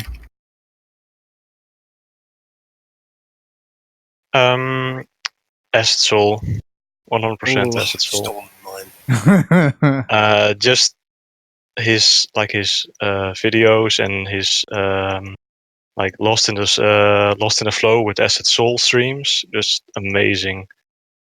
And yeah, I would really like to see him coming back, but I doubt he's coming back.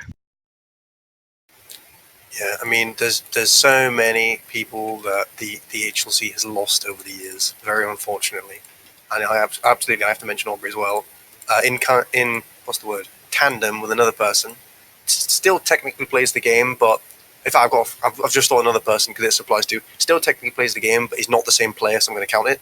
The case Ace is probably the reason I joined Hexis. In tandem with Aubrey, I watched those guys' videos, and that made me to skill.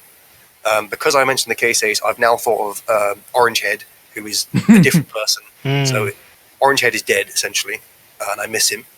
Wasn't Orangehead in the first raids? He was. thing? He was credited for World He was First. the- One. That's the what I was leader. thinking. I was going to say Team Orange. Yep. Wasn't And then also absolutely Acid Soul. Before I was Gen, one of my most fun moments in Hexis CC were usually when all the gens would log out and everyone would spam no gens and just spam a load of shit. And Acid Soul will tell us, like, guys, calm down, there's skilling to do. That's so cute. And my proudest moment ever in old school is probably the day Acid Soul told me he's starting Hunter and he watched my guide. Ooh. Aww. He said he had some ideas that I hadn't thought of, so it was a humbling moment, of course. What did you say to him after he told you? Excited to hear back on them. Okay. All right. I've got a pretty good list of names. Big shout outs to Acid, Aubrey. He plays a little bit now. He really just focuses on smithing. God bless him. But I wish Ace Too Cool played as much as he did a few years ago. Just in him, some of the best discussions that I've had on TeamSpeak Discord in the past has been, getting like a trio of like Ace, Vegeta, and I, just having a lot of fun talking together. Can I put in that some of the worst conversations I ever heard on TeamSpeak are you three? Can you exemplify? There's a good few podcasts that those three involved. You're probably On not King's wrong. channel, there's a good few TeamSpeak conversations you can hear that those three are heavily involved in. I know there was certainly, I don't remember who was in it, but a podcast of sorts that was quite interesting. Yeah, some of the best discussions I've had have been with them, and wish that they play more. Also, Ginge and Trick, as they have, either just faded away from the community. Trick playing RS3, Ginge, He's on the cover, quitting. I think.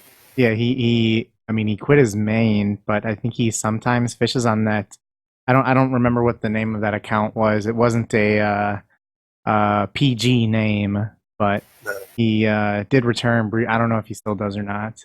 But then I got like a bunch of real life friends. I think like I'm getting married next year, and I think that out of my 6 groomsmen, I think that 4 of them used to play, and only one of them still actively plays now. And even then, it's not even that much. Like let me look them up right now. But also like my cousins who introduced me to the game. Really wish that they would still play. One of my 2 still does, but he's not super active. But there's a lot of great people, and I'm sure there's dozens of people that all of us have collectively, we'll think about them, later on and be Another like, couple, wish I would have. another couple big ones, actually, because I don't want to miss people, because the original Hexis Finns, I think, are a good ones to shout out. Oh, yeah. Alongside Acid Soul. Rain. Etsk and Lelador. Oh, you're great. See, the 2 big ones I thought Etsk and Lelador, but that's what I mean. There's so many that like people will have never heard of. I mean, it's weird to me that I'm one of the older members now, because when I joined, there were so many people that had already quit. I'm gonna quickly go to the time to max page on CML, because I know that there's like another Goku. Before he's also like one of the people I've had the most fun just playing with.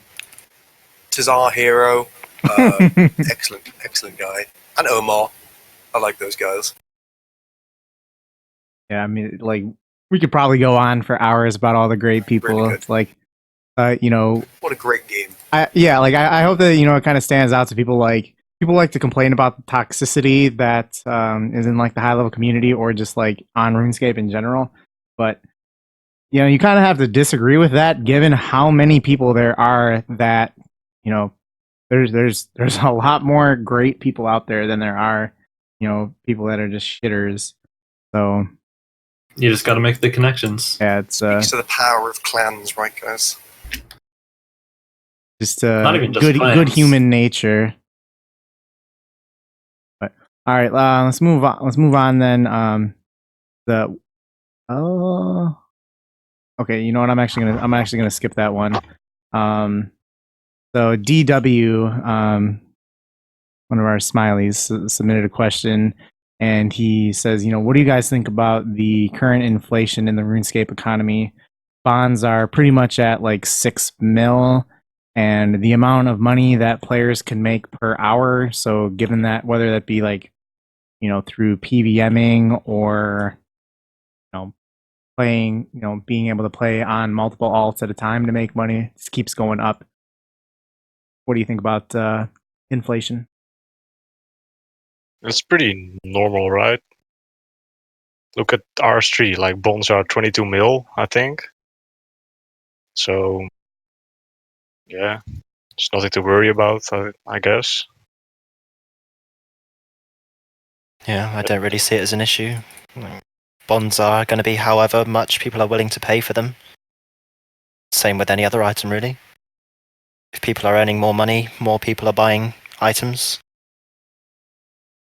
Yeah, I think the community has always been, rightfully worried about inflation, but I've seen little evidence that it's actually an issue. Outside of bonds, almost everything has decreased in price over the last year, so I don't know.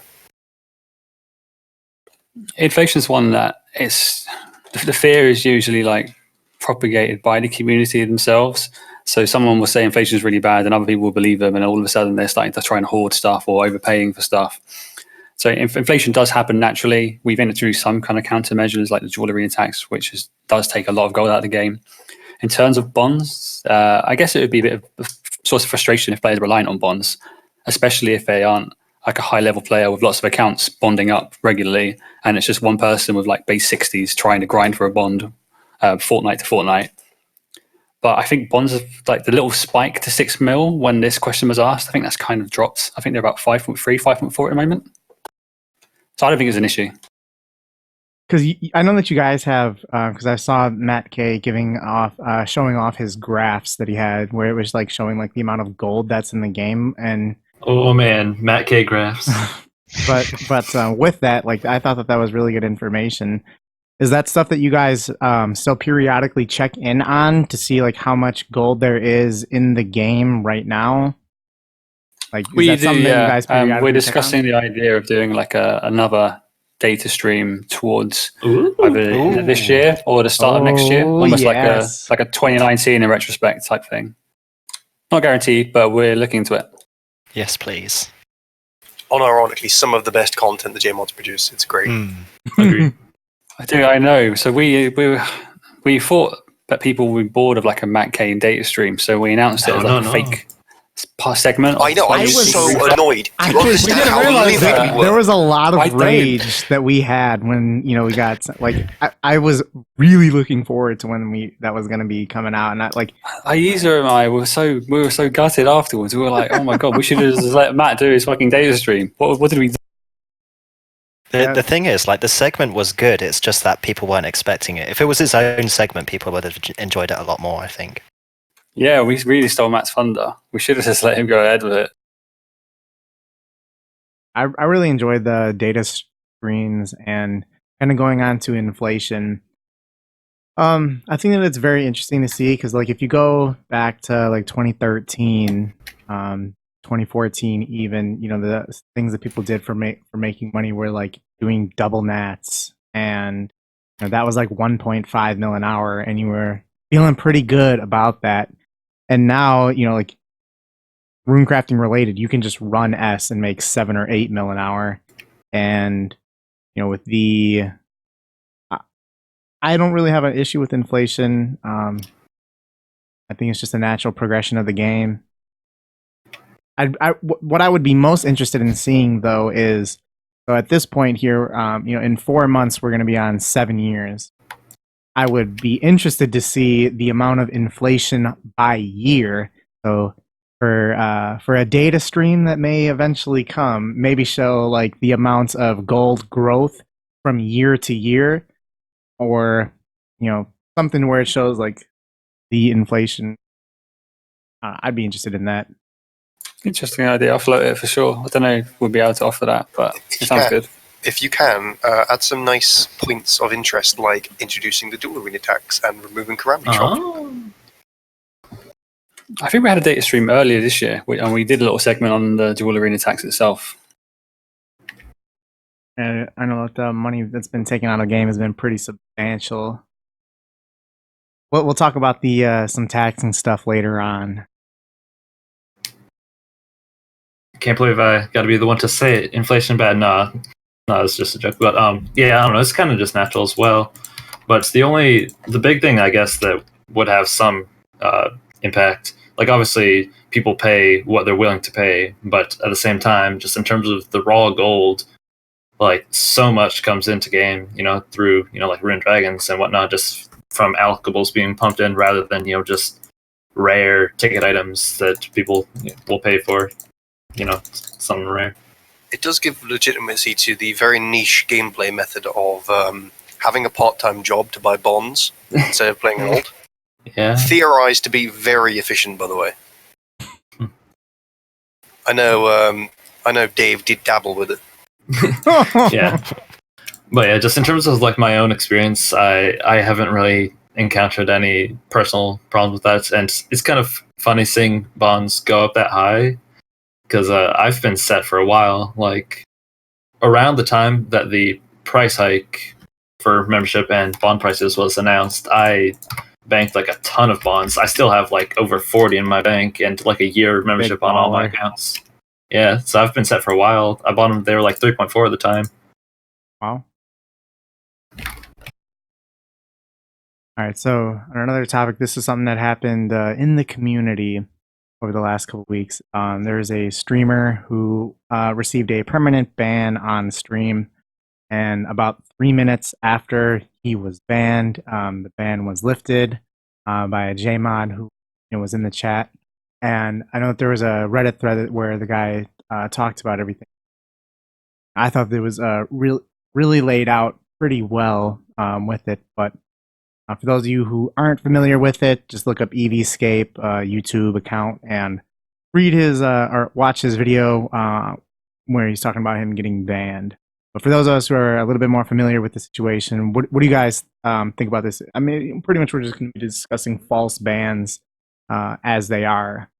Your thoughts on his situation and false bans in general?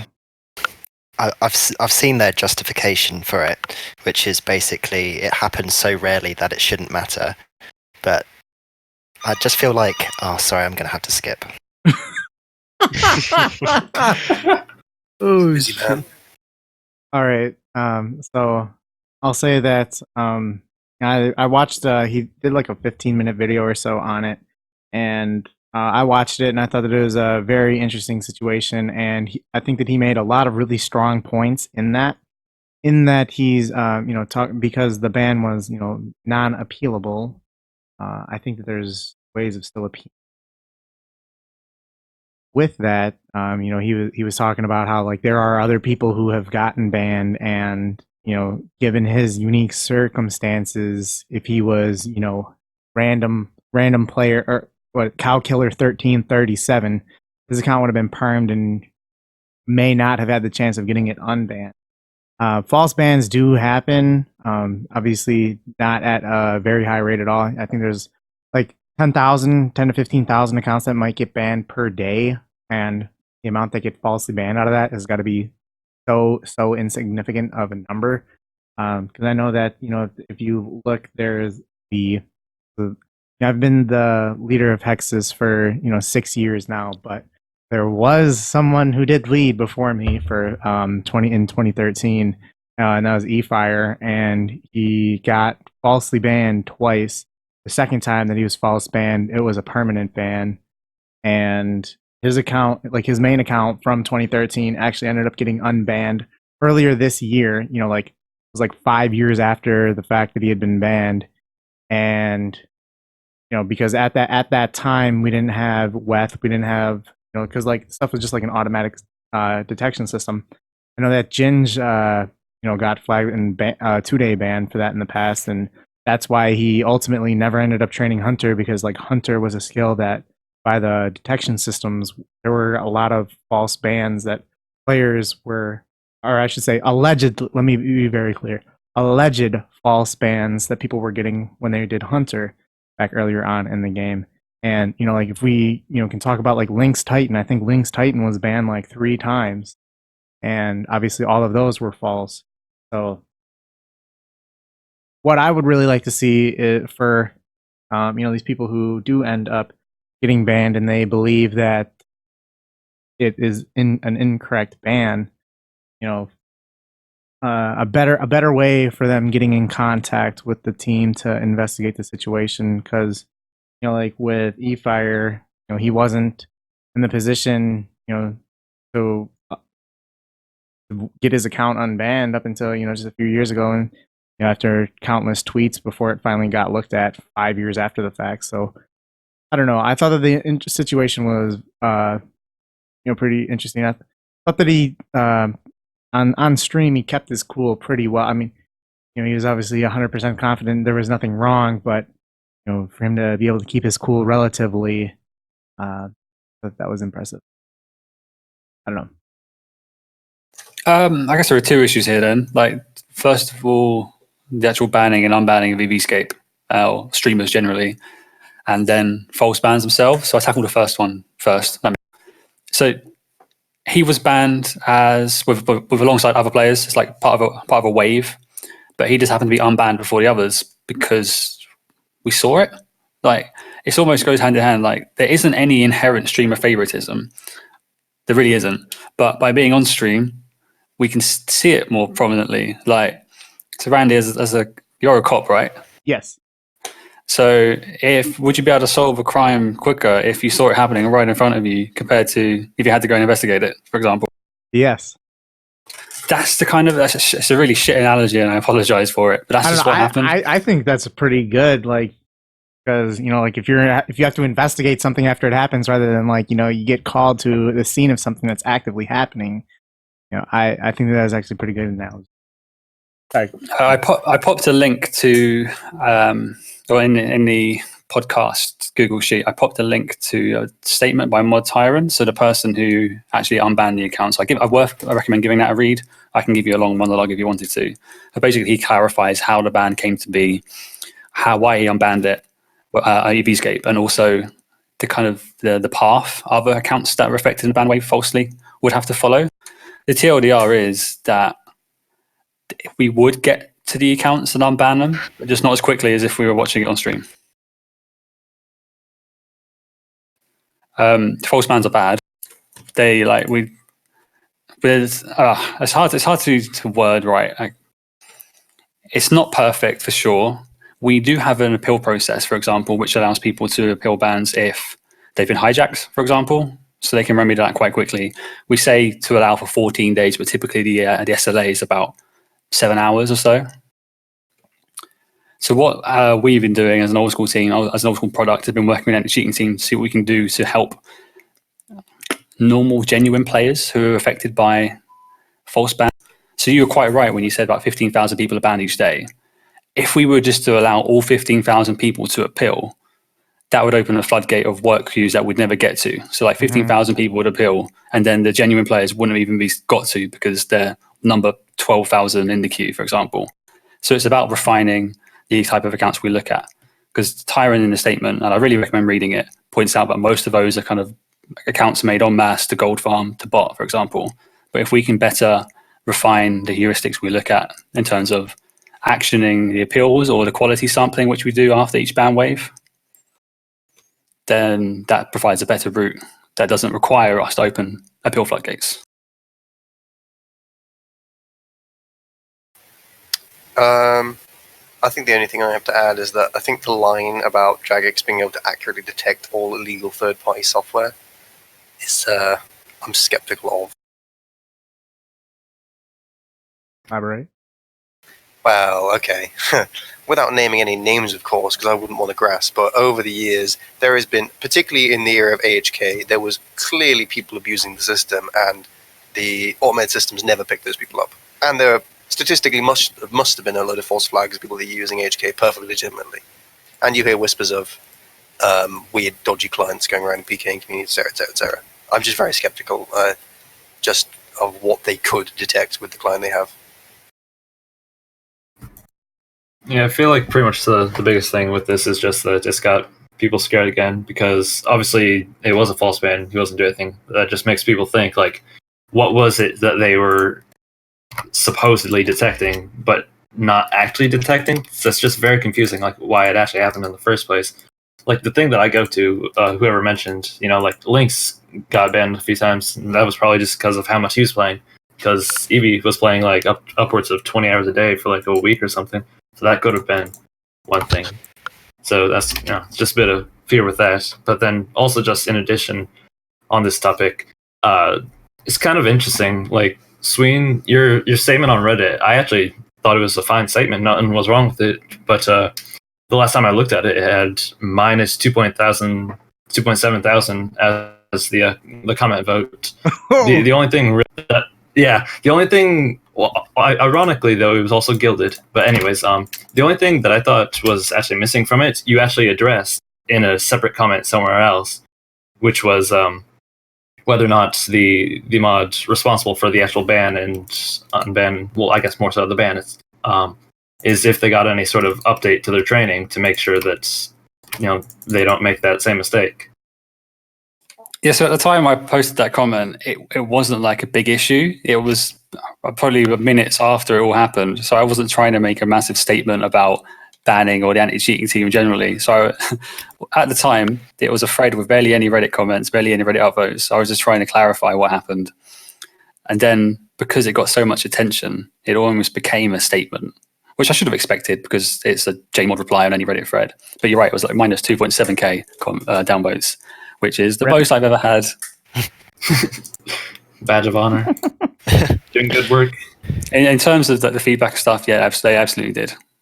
It's part of the sampling stuff we do. So every time an offence is actioned, the management, the leadership team or the anti-cheating team will do like what we call like quality sampling. So they'll go through and make sure that the right action was taken. If it is, cool. If not, then feedback is given and the account is unbanned. I think more recently they started applying Goodwill membership as well and send an inbox message to clarify kind of what happened. So I assume though you obviously couldn't say anything about like what could have flagged him. Personally, I don't know. I suspect it's information the anti-cheating team would rather not share. Instead, they would just rather action it internally to make sure that it's not used to automatically detect people. I don't know, kind of what I said. I assume it would kind of have you more on the radar if you played a lot more. That's kind of just an assumption of mine. I don't know. I don't think so, because during that time in which you could do Guthans for 6 hours, Lynx Titan was playing 17 hours a day, and then in Nightmare Zone for 6. That's fair. And, like his account was maybe logged off like 30 hours a month. Aside from that, his account was always playing. So I don't think that. I think the ban I'm thinking of was when he was doing construction. I don't know. All right, let's move on to our next topic that we have. And do you play old school RuneScape on mobile often? And if so, what do you primarily do when you are? Oh, Arp, I'm sorry. Arp, go ahead. Sorry, I didn't have much to add really, but just kind of going back to what Zoid was saying with the comment about Jagex detection always being 100% correct. Going the other way with bans that they actually give. I mean, and this is partially down to the faults of people who appeal it when they know they've cheated, but the assumption is that if someone's got banned, they deserved it, like always. And as someone who did get permanently banned on Arptastic, and I appealed it through Reddit and got unbanned, it's very demotivating to have a community that focuses on assuming that you're guilty until you can prove otherwise. And like I said, I know that is partially down to people who try and fight it when they know they've cheated, so it's partially the player's fault. But having to go through roundabout ways to try and appeal something you know you didn't do is it's difficult, and you put yourself in the public eye doing it. It's also kind of interesting. It makes me think of like when it is false, you know, when you didn't do anything, it just leaves you like super confused. And it's kind of their advice is just, you know, make a new account and don't break the rules this time. I completely agree. Like I draw a parallel to that with account security stuff. So someone gets hijacked, and instantly everybody else is like, "Well, it's your fault. You deserved it. You didn't have so and so active on your account. You weren't checking the email activity. Blah blah blah." But I hate doing JMod smackdowns, even when like there's an opportunity for a smackdown. Like technically we're in the right. I hate it because then it just encourages that kind of appetite. And like you said, when players are genuinely affected, it casts like a huge emergence of doubt around it. I think the good thing that does happen sometimes is, what that I've been noticing has been happening more recently, is that you guys have been putting your hands up when something's gone wrong.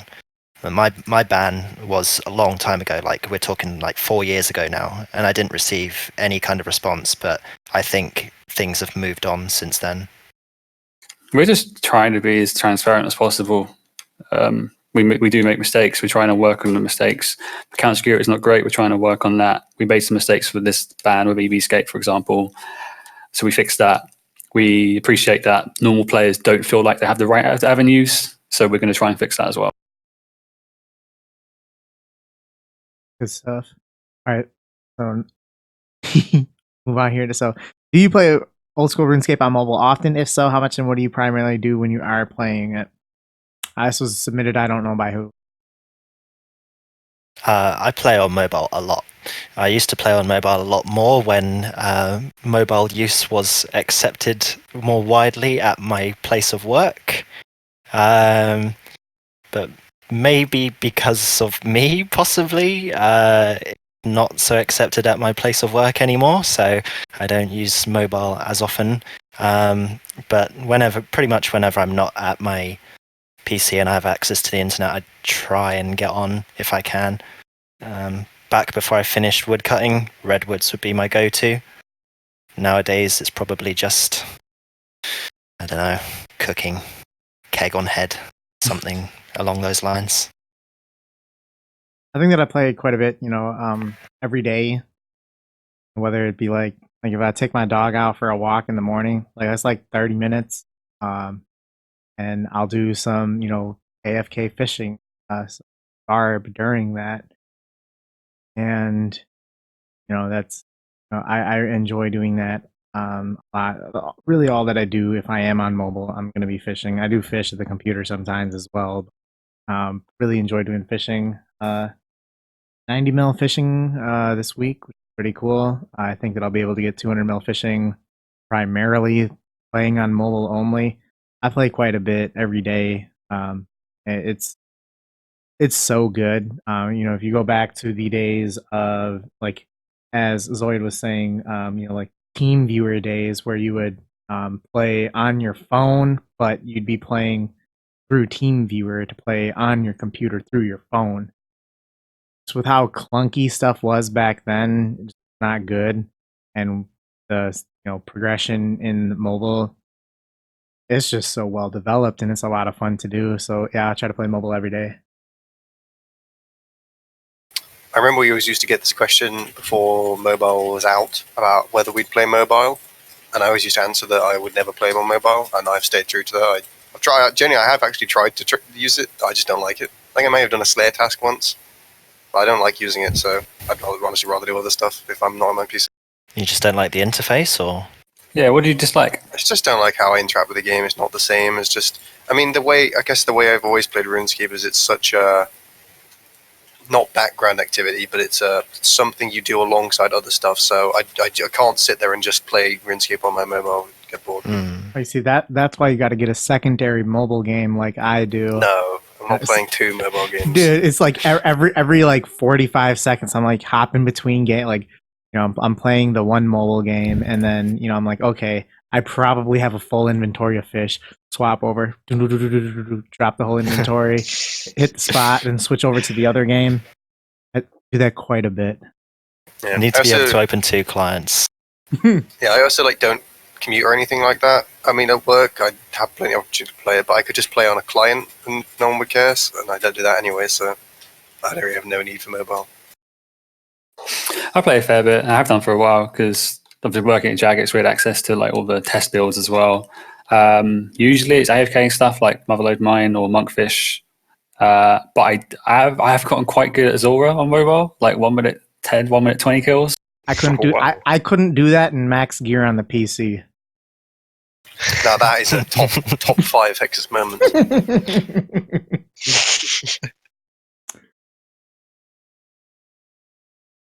Oh, I'm next.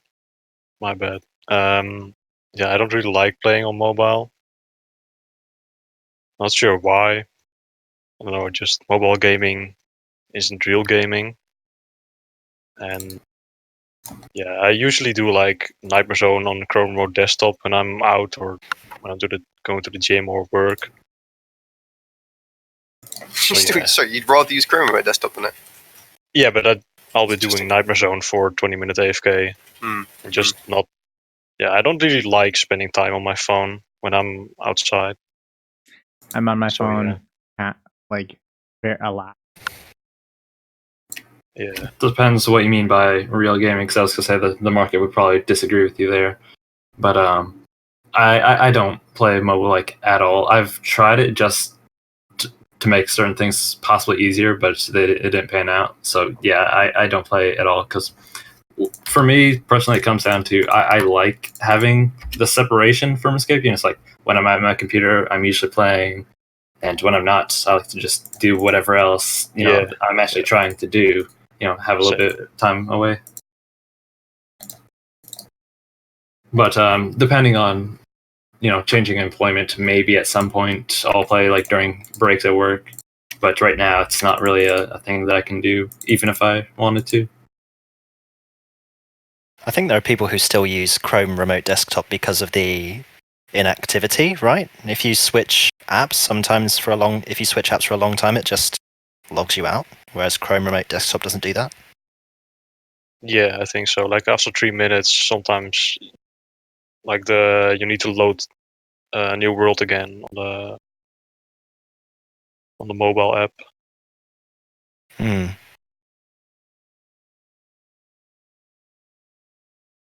I love mobile. Came a little late, but quality of it is just so good that I feel like it's something that super nice. Do you think you would achieve 200 all without mobile? Probably not. Like, are Really? hold on. Are we also including free mobile Chrome Remote Desktop Team Viewer days? But yes, but like the fishing you're doing now, like if you weren't able to do the fishing you're doing, like, would you still get 200 more? Yeah, because I guess if I were to do that, I would probably just like AFK it and play other games for that. So I'd say yeah, I guess I would. If you're factoring in like no mobile ever at any point in time. I don't know about that because there's a lot of NMZ time that I was able to log, and I don't know. I think that probably, but I mean, it coming in is something that I think absolutely is better. Like, increases the probability of it. All right. Moved a couple questions up here. So the first, so this post here we're going to talk about is the old school RuneScape Twitter tweeted out with the there was a quote that said they're still working on refining the next iteration of your statement on third-party clients and looking forward to publish it as soon as possible, pending stakeholder approval.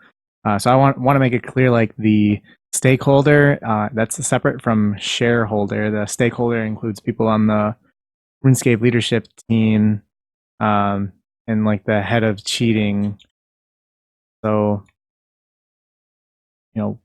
when they do come out with this, what do you think? What do you think about it when it's going to come out? What do you kind of anticipate, and how would you like for the situation to be handled?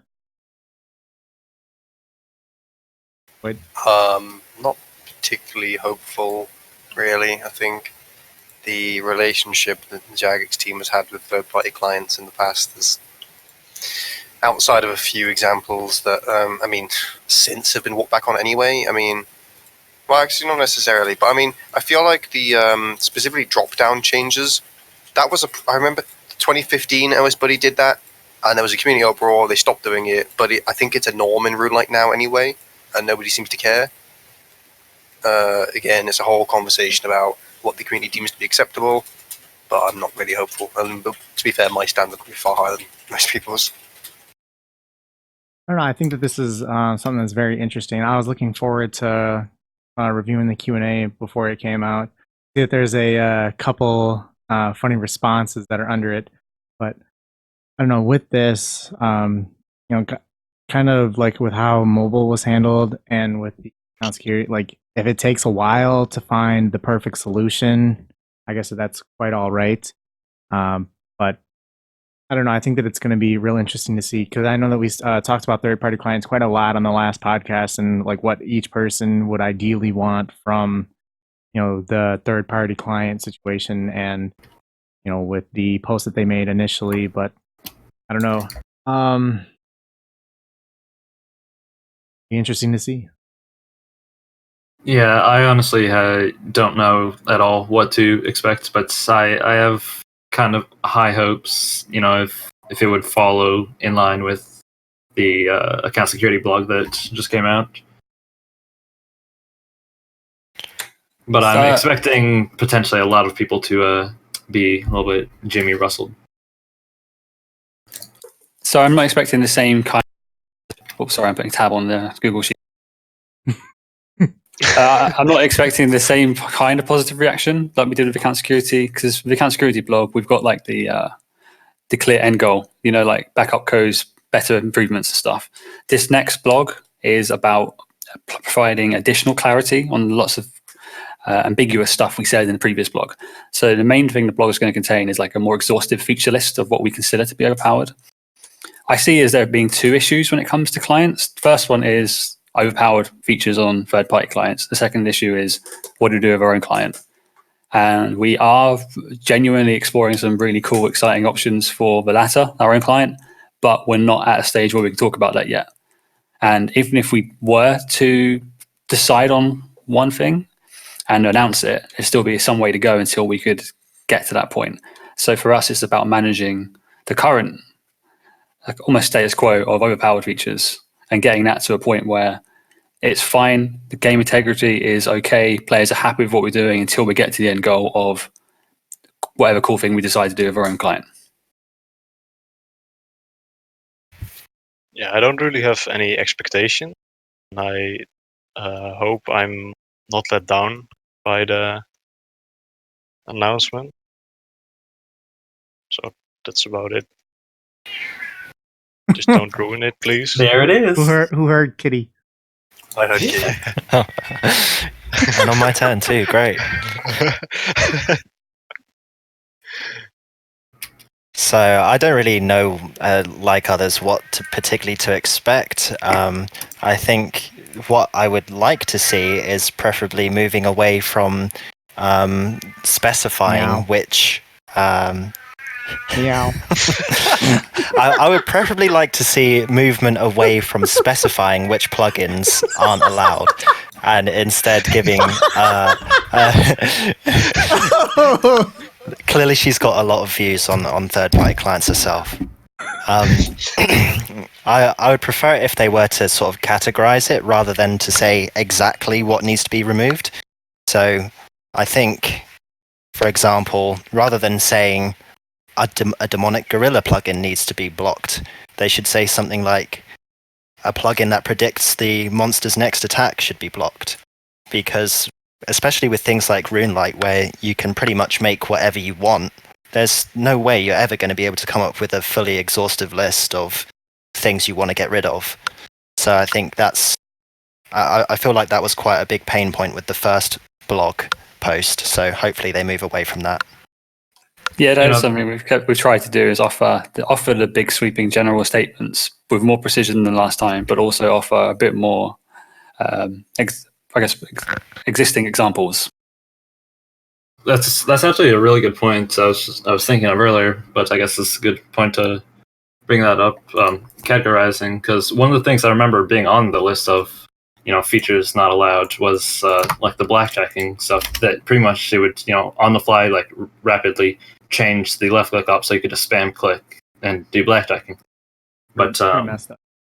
yeah, but I think the wording was because it's like changed like the number of clicks required, but it's not just the issue is not the number of clicks. I think it's the matter in which you fundamentally interact with the content. That it's just spam clicking rather than actually like doing different things, having to do that yourself. But something that is fewer clicks but is still fundamentally the same type of interaction I think of is like using menu entry swapper to do left click bones. You're still using bone on alter, but it's not the same as the specific one that they did highlight was just the left click alter. I think those are two fundamentally different types of interactions.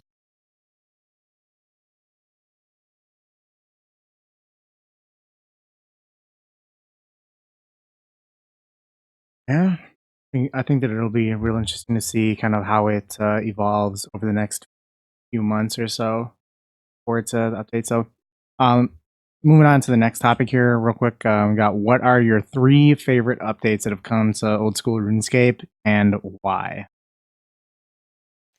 Brief, because of the crystal skilling meta, like the crystal tools.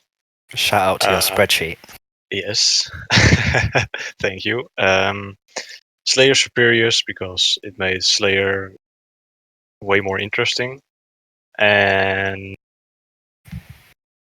Chambers of Zarek for 3, because it's very fun to do with friends. Yeah, that's about it. I should have prepared ahead of this question. I really like the Blast Mine. Blast Mine is excellent content. I really like the Mermaid's Domain, even though it has a couple of problems still. It's excellent content in design. And I really like... There must be something else I like. Ooh, Camera I movement like with the middle Dragon mouse Slayer button. 2. That was a great quest.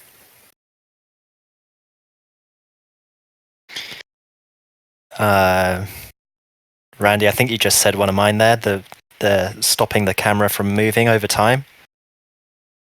That was for obvious reasons, especially when you're skilling for a long time and you rely on a particular camera position. That's a very good update. Probably going against the grain with some people, Grand Exchange. Personally a big fan of the Grand Exchange. And then last one, just because I'm a default client dweeb, is the ability to scroll in and out the zoom.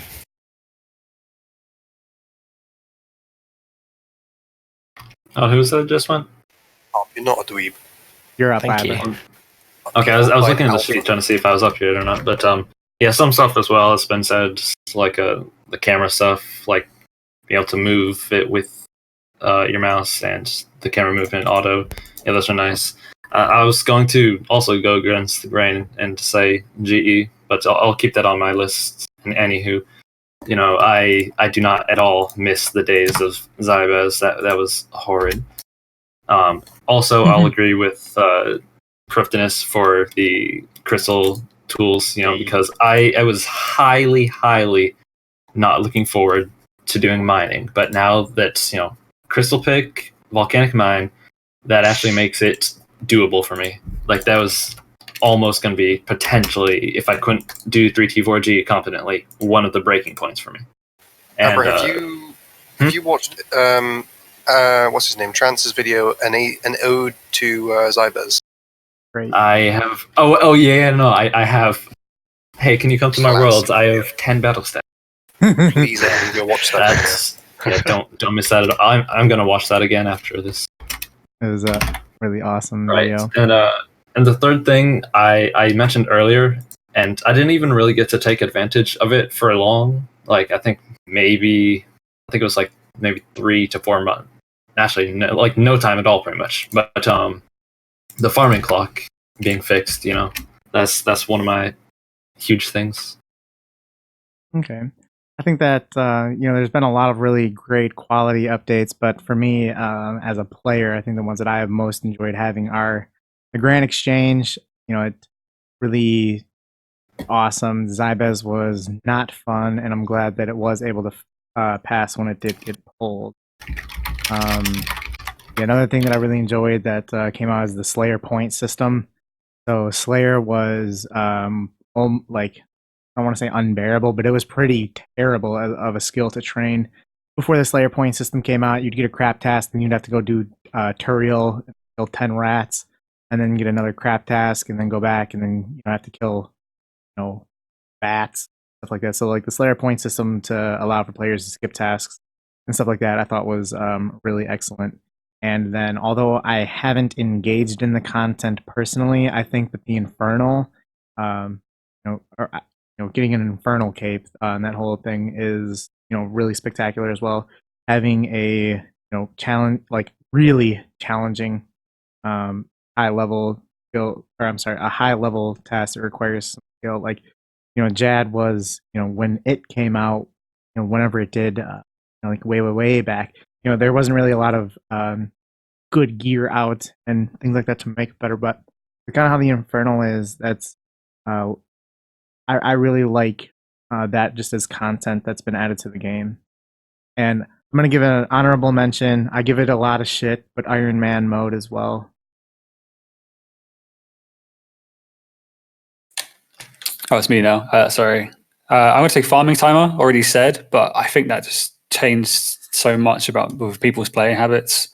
So I don't play as much as you guys, but that meant I'd be logging on, logging off probably a bit more frequently, playing casually, like when I can. I've got a bit of free time at work. So it meant that any herb runs or tree runs I was doing would just be relegated to never. So the farming timer kind of changed the way I played. The world map, I think, was a really good change. And diverse dungeons, but in a way that's almost like an unupdate in that we had created this ridiculous dungeon and then we had to break it apart and made it a bit more thematically fitting. But I really like that one. And honorable mention for me is mobile. Oh, yes. Mainly for me because, like, okay, I can play on the go now, but from a career perspective and a selfish perspective, I got the opportunity to work with like a mobile launch that reached 1 million players. So that was great. That was a good learning experience for me. I didn't know how the farming timer worked until they removed it. I never cared. I just did my 1 tree run a day. Shout out to the indecent code farm clock from the early days. Esk was the big boy. Man, how you managed that is incredible. Like, yeah. That was an underrated achievement was like how quickly he managed 200 mil farming. I don't think anyone could do it faster now. Look, well, they could now with the new trees, but it's so good. Not even that tight. Yeah, ruin it. But I was gonna say I'm also gonna. Yeah, I was gonna say I'm gonna cheat a little bit also and agree with Randy. I was already thinking, because I would say I'm mostly a skiller, but that was actually something to go for. A big proper PVM thing that requires proper skill, not just time. So that was a huge thing for me because I actually went and did that and finished it. How many attempts? I didn't keep track of attempts, but pretty much how it went was I did it for 3 weeks with an ACB, and I got to Zuck twice. And then after that, I was able to get a Twisted Bow loan, and I got to Zuck every day, and I got it in like 7 or 8 days.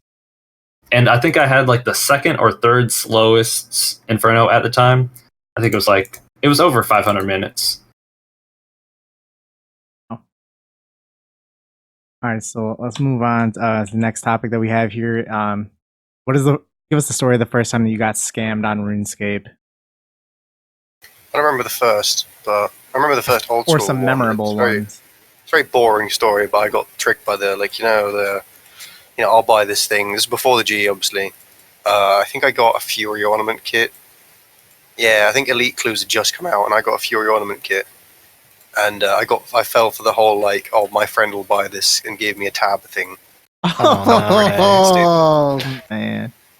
Because mine's not fun, can I please shout out Matos? That is so good. Yeah, go ahead. He'll hate you for it. Go ahead. Back in the Xerox days. No, I wouldn't do that to Mato.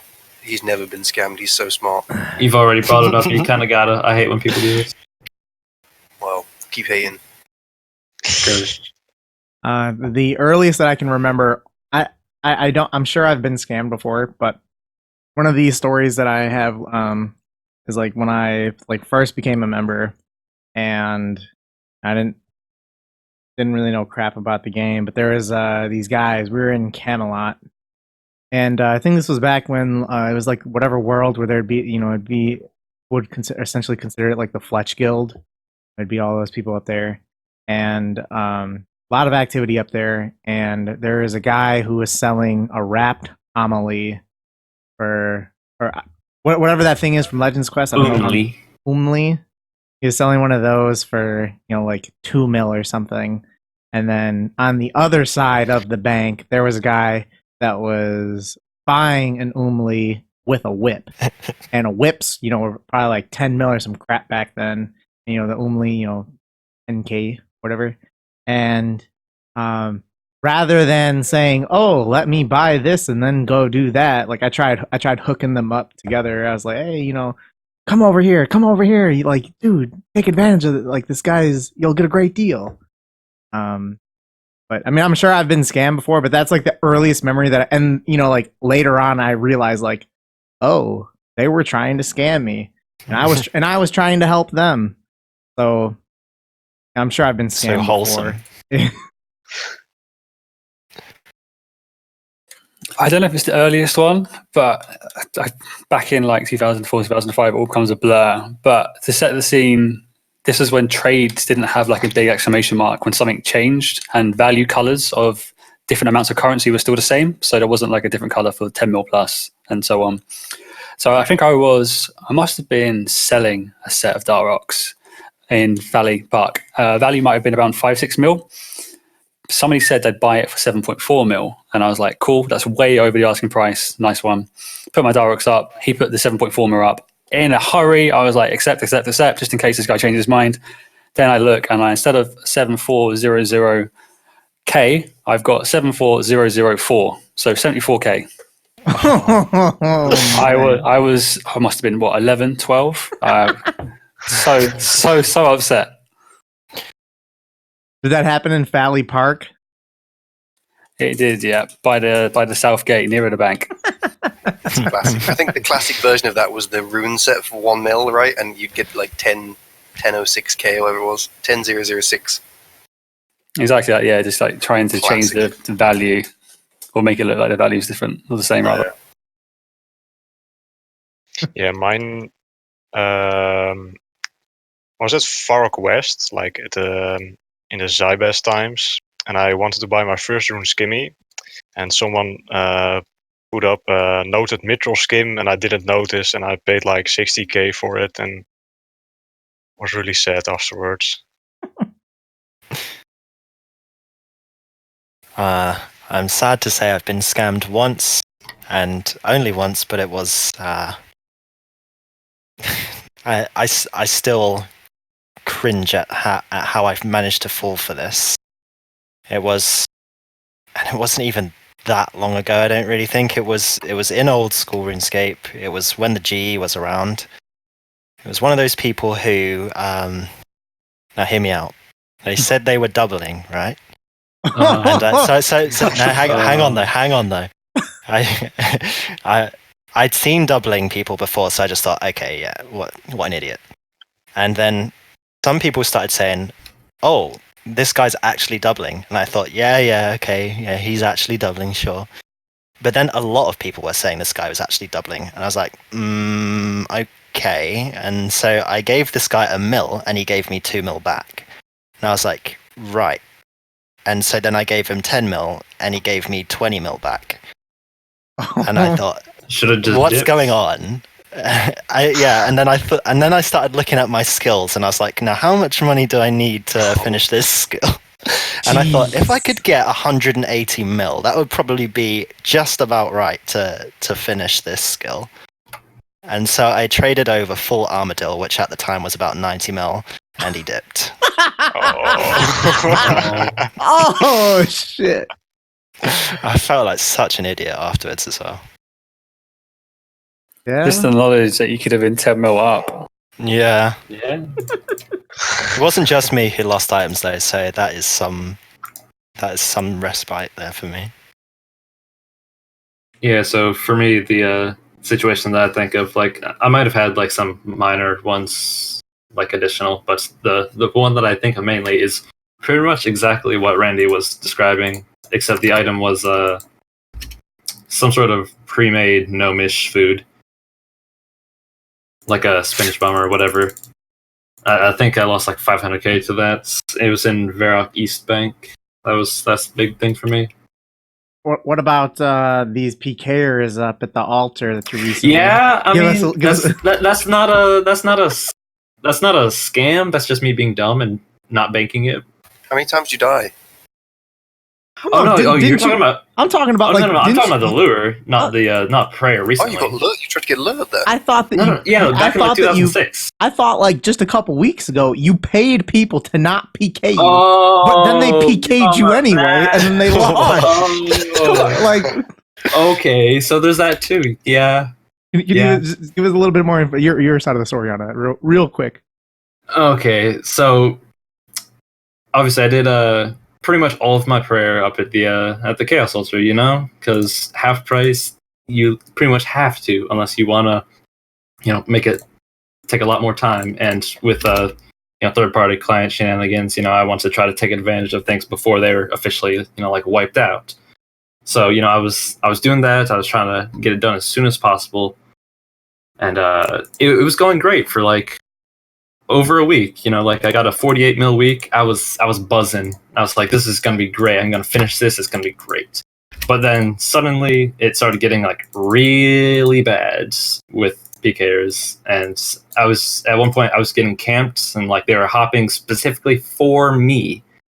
So I was just like, all right, fuck it.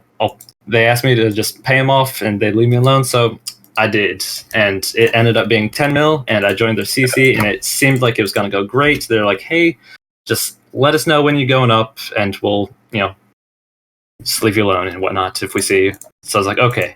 And as soon as I did that, I should have knew that something was going to happen. Was I joined, and they kicked me from the clan, but then they're like, oh, sorry about that. Let us reset this up. And it's like, okay, I joined, and it's like, okay, I'm going up. They're like, okay. So I went up, after a little while, and I started, and that first inventory, someone popped up, and they're like, hey, don't worry about me, I'm not here for you. And it's like, okay. But then they did anyways. I was like, oh, that's rude. And then, like, before they even killed me, they kicked me again.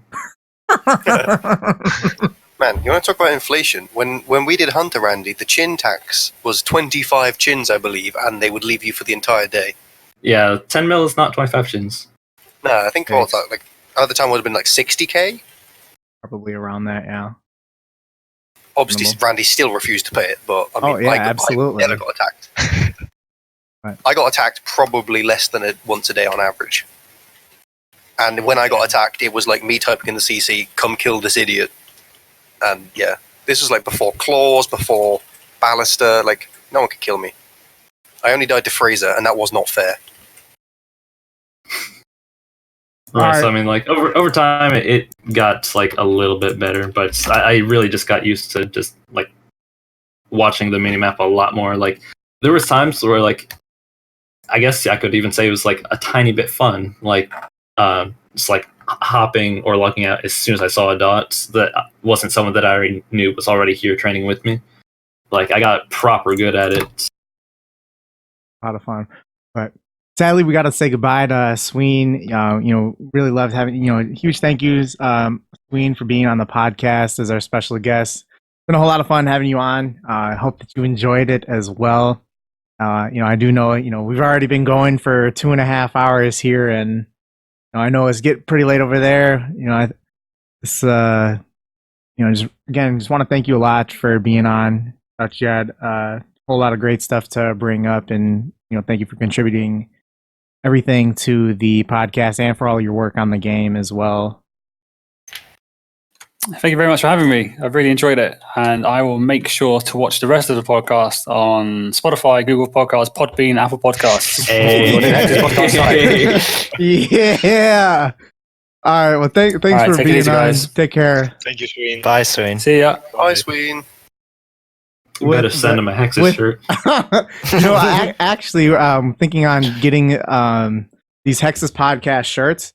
And guys, leave a comment on the video if you think you'd be interested in getting it. So, kind of like my vision for what it would look like is have the Hexis, and then there'd be like a microphone under it, and then there'd say podcast under that.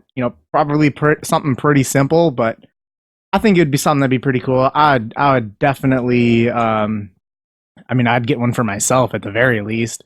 That'd be a lot of fun to have. I'm sure there are more creative people than us that could suggest some designs. Something far better. To. Yeah. So they would of course be credited.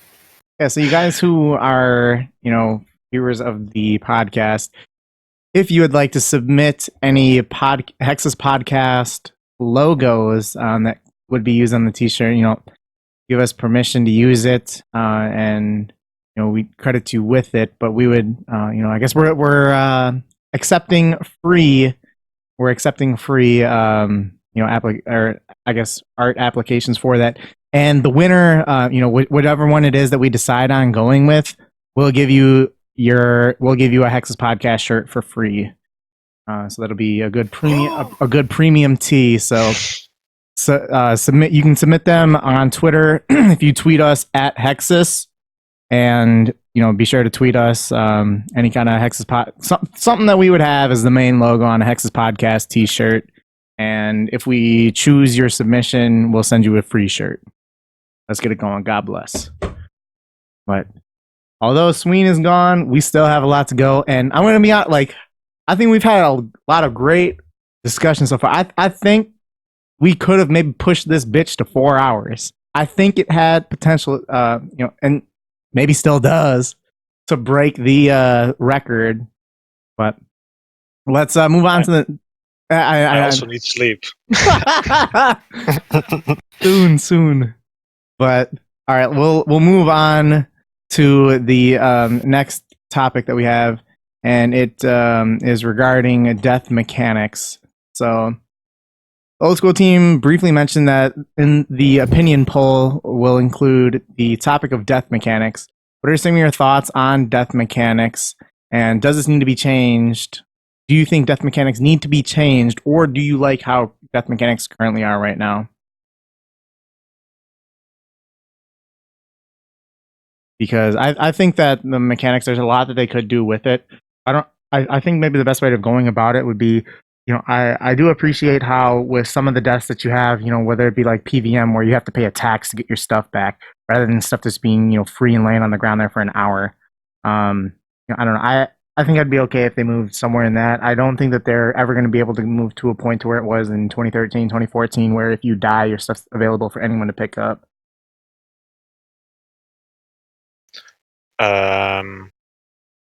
It needs some change, but I'm not sure what the change should be. But yeah, I don't really care.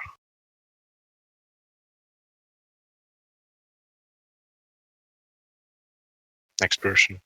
I removed myself. Sorry, I've blindsided you. Oh, okay. Yeah, I mean, it's way too relaxed as it currently is. From a selfish point of view, obviously, I would like it to stay as it is, but I think for the good of the game, something should change. I did see a discussion on Twitter about potentially linking it to like ALK value of items. I think there was something banded about the possibility of it being equal to the ALK price of the items you lost if you want to claim it back. I thought that was quite a nice idea.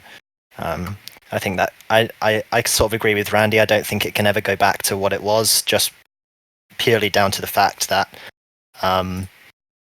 you can't. I mean, they'll go back to like DDoSing servers and stuff like that just to kick people off. But yeah, so some kind of payment system needs to happen.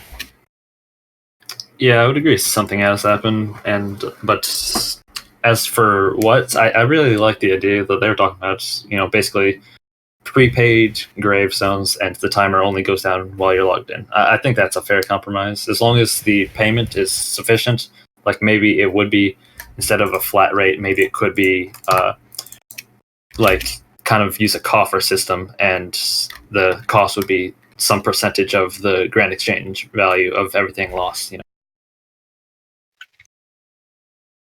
Okay.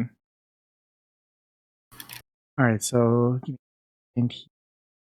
and we're going to talk about briefly here about the quality of life. So, what are some quality of life updates that you would like to see added to the game, and why? And how would that help? Phew. It's a hard one for me, at least. I kind of want to say like eternal binding necklace, but that kind of takes away the fun part of solar lava. So Also, at what point is that not just quality of life? It's clearly not. It's Yeah. just a big buff. yeah, I don't know. I have gotten a lot of hate for suggesting that several years ago in the past, and I think that that's not really quality of. I wouldn't really call it eternal. I would maybe make, like, if that were to be a thing, I would maybe make that as like similar to how like the ring of Suffering. the suffering is, in that it is a unlimited ring of recoil if you put the charges in. So if you were to put 10,000 binding necklaces in, it would have those charges. Something like that I'd definitely be okay with. And that could be maybe that could be one of the boss drops from the Mauritania corp like boss that comes out. Yeah, but it's not really quality of life, I guess, and I don't have anything else. Oh yeah, I do. Recently I removed my bank tabs from my bank, and it showed like on the bottom row, it showed like the top of some items from the row below that, and it looked really ugly. I saw your tweet tweeted about that. I tweeted Ash about it, and he said like, we're probably not gonna change something about it, but it really bothers me. Like, I know not a lot of people play with without bank tabs, but yeah, kind of sucks. I have to put like placeholders in the row below it for it to not show like the top of the items. So that would be my quality of life, to fix the bank without bank tabs.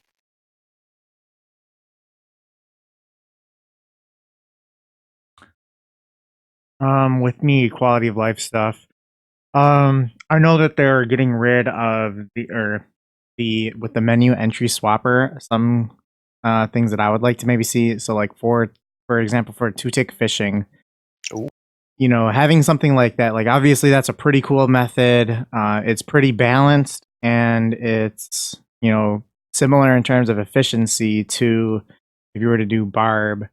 3-tick barb. So maybe having a quality of life change on the fishing spot to where it's harpoon left click rather than the cage or whatever the other one is. Dude, Yeah, I just finished the big shark, all the big fish grind. You can't do this.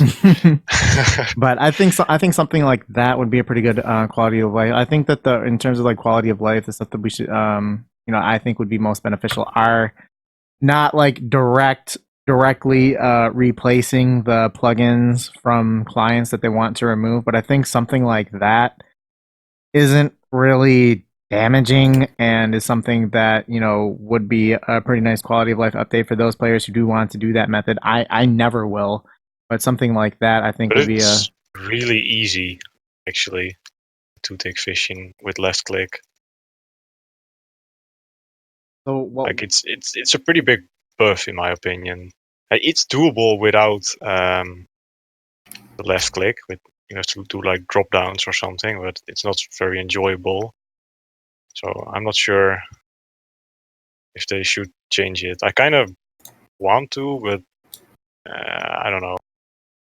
It's pretty brain dead in my opinion. The method. Okay. Randy, I think the way they would probably go about it actually would be to prioritize on your interaction, based on what tool you have with you. That would probably be how they do that. Ooh. I think they talked about that before, but nothing ever came from it.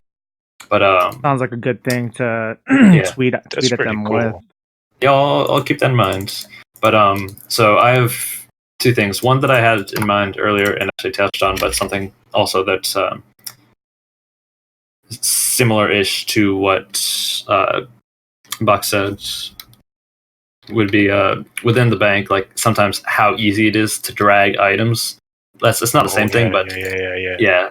So I always have my like right now I'm doing herb, so I have my stuff all the way at the bottom, and I specifically don't have bank fillers at the bottom or whatever. Mm-hmm. So that would be nice if I didn't have to do that.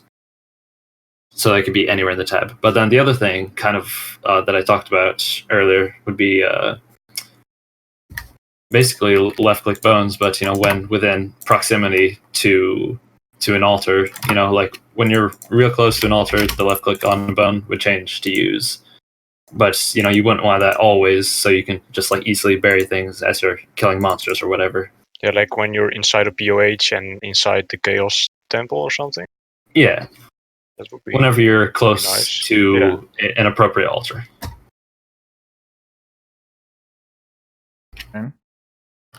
I have a couple of things. I think going against the direction most of the other ones have been, I would say there are a lot of mini games that need quality of life changes to make them somewhat playable again. I won't go into it just because it's a whole thing, but trouble brewing especially. Well, trouble brewing, not even the J mods really understand how it works. And if you know Hess, he did a very nice post one time suggesting a lot of quality of life updates to the minigame and just things in general to make the game worth actually playing rather than just boosting it for the rewards, which is all people really do. Because at the moment it's actually faster to boost the minigame than to play the minigame legit. And if anyone remembers seeing like Aubrey playing Trouble Brewing, there's actually quite a lot to the game and it can be a lot of fun if you play it properly. So I don't know personally what they could change. I think maybe making playing the game itself more rewarding would be good. But mini games in general is like a whole thing, I would say. Well, hey, on that topic, I don't remember what their name was right now, but one of the new JMods actually has a big interest in minigames, so get in touch with them. Ooh. Is it Flippy? I don't think it was Flippy. I think it was the person all the way on the left in Randy's recent Q&A video.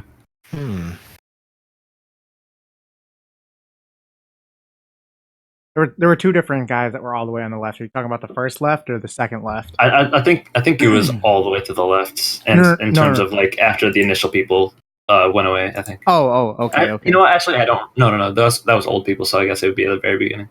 But anyways, you'll know it. You'll know when you hear it. Okay. All right, so everyone's loving the discussions that we're having so far, but due to further time constraints, we are removing 8 different topics. Did we have so many left? This would have been a record breaker, probably. I think it could have pushed 4. And hopefully, hopefully one day we can actually break the 4-hour mark. But it would have to be something that everyone. It'd have to be planned. Yeah, I would be down, but not like at this time of day. Yeah, definitely. We should do it for a special edition, like the 100th or something. Yeah. Yeah, or well, I was gonna 24-hour podcast. There is a 75. special one coming up. Did he say 24-hour podcast? We've got 73 coming, which is pretty special. No way. I didn't mean that one. Oh. I meant like what, the 4-year anniversary? Oh yeah, right? the next one is the podcast number 72 will be It must the be 4-year 5-year anniversary. anniversary. No, it's the 4-year anniversary. It came out in 2015. They started in 2015. Yep. Huh. Let me yeah, 'cause- No. yeah, dude. I can pull it up for you and show you the initial date of the first upload that had ever happened, and I can pull it up. No, here. I was in the clan at that point. It Yeah, can't have been 4 yeah. years. So I'm scrolling all the way down. Hexis 5 podcast years. number 1. It was. Alright. Oops. So I just started playing it for a second. Oh, holy hell! It is 5 years. 5 years, dude. So the Damn. So the initial podcast was released on November 2nd, 2014. The people that we had on that one were me, Sick Nerd, Harmony, Trance Music, and Trickle. A young girl Yeah, named one of those. Harmony. Yeah, I mean that's great. Yeah, so November 2nd we'll be celebrating our 1 year. Or, I'm sorry, our 5-year. Fuck, that is pretty wild. You know, it's been an awesome 5 year. I suppose it's been an awesome 3.5 year, and then another coming back out of retirement. But yeah, the 5-year anniversary. But I've got a guest on that one who I don't know if they'd be interested in sitting around for 4 hours, but I think that we could probably schedule something. I mean, given how with how the next couple ones are going to be, and as we rapidly approach Christmas, it might be a little bit difficult for people to be able to get that kind of time. So I'm sure we could probably schedule one to push 4 hours, but it'd have to be something that everyone going in would have to know. Yeah, we're gonna try. This is gonna be the record breaker. You're making this one push 4 hours. Let's move along, boys. Let me just tell the people. So the following topics have been removed. I'll add them on to the next one. So we were going to talk about adding a 1% tax to the GE. What we think about the poll results being hidden now. What skills we think will see significant. What skills do we think are least and most likely to get a significant XP boost? If you had unlimited free time, how many hours a day would you play? If you do ever achieve 200 mil all, what would you do?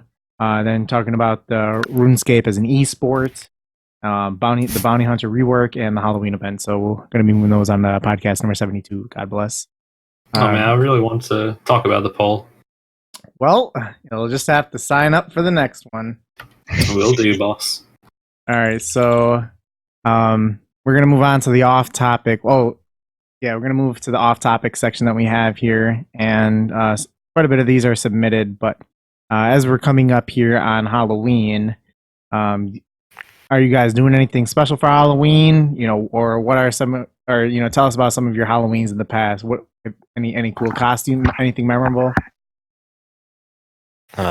Probably should have removed myself from this one. I'm not doing anything on Halloween. I've never done anything for Halloween. Never gone trick or treating? Never. Never dressed up in a costume? No. Oh. Not that I'm willing to share anyway. Oh, well, now I'm really wondering what it could have possibly been. Moving on. By you, Zoid. So my boss at the office loves holidays, so I expect we'll be very much encouraged to do Halloween stuff.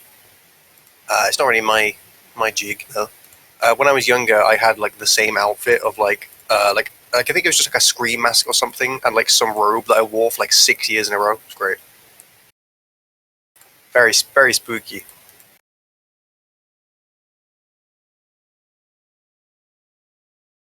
What about you, Box? Dead. Max fell asleep. Must Where are you at then? he must be a ghost for this Halloween. Oh god damn.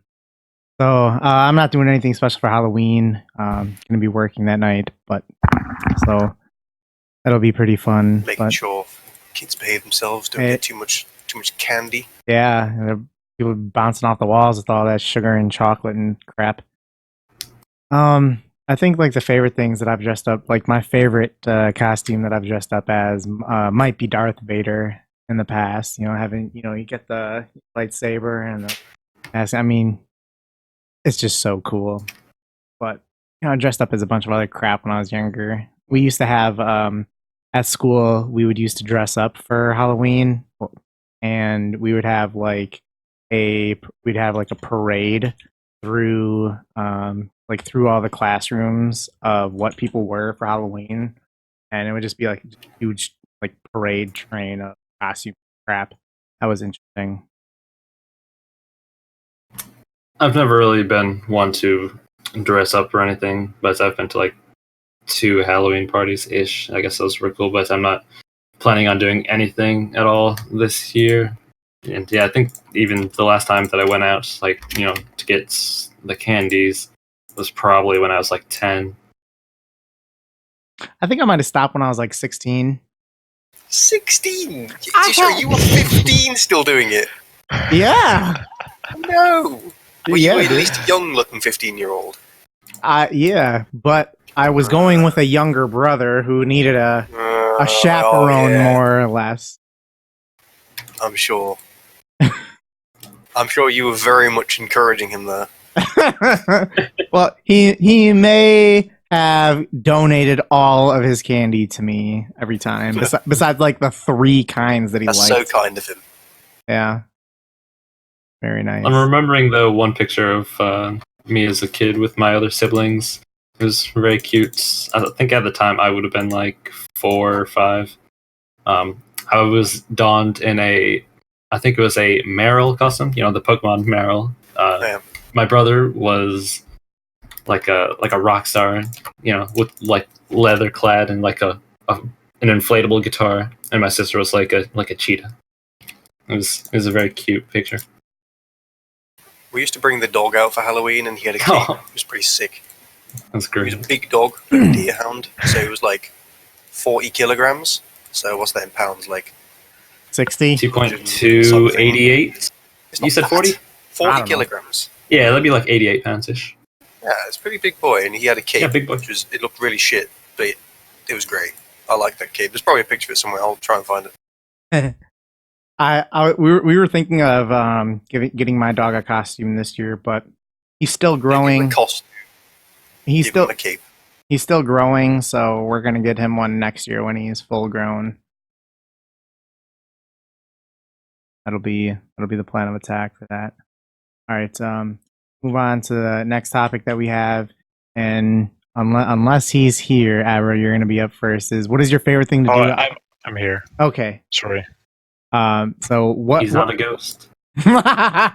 Dude, you missed the joke of the fucking century. Oh, what? What was the joke? So Don't say it. Oh my god! It was like, I would say it was an elite tier dad joke. I approved. Okay.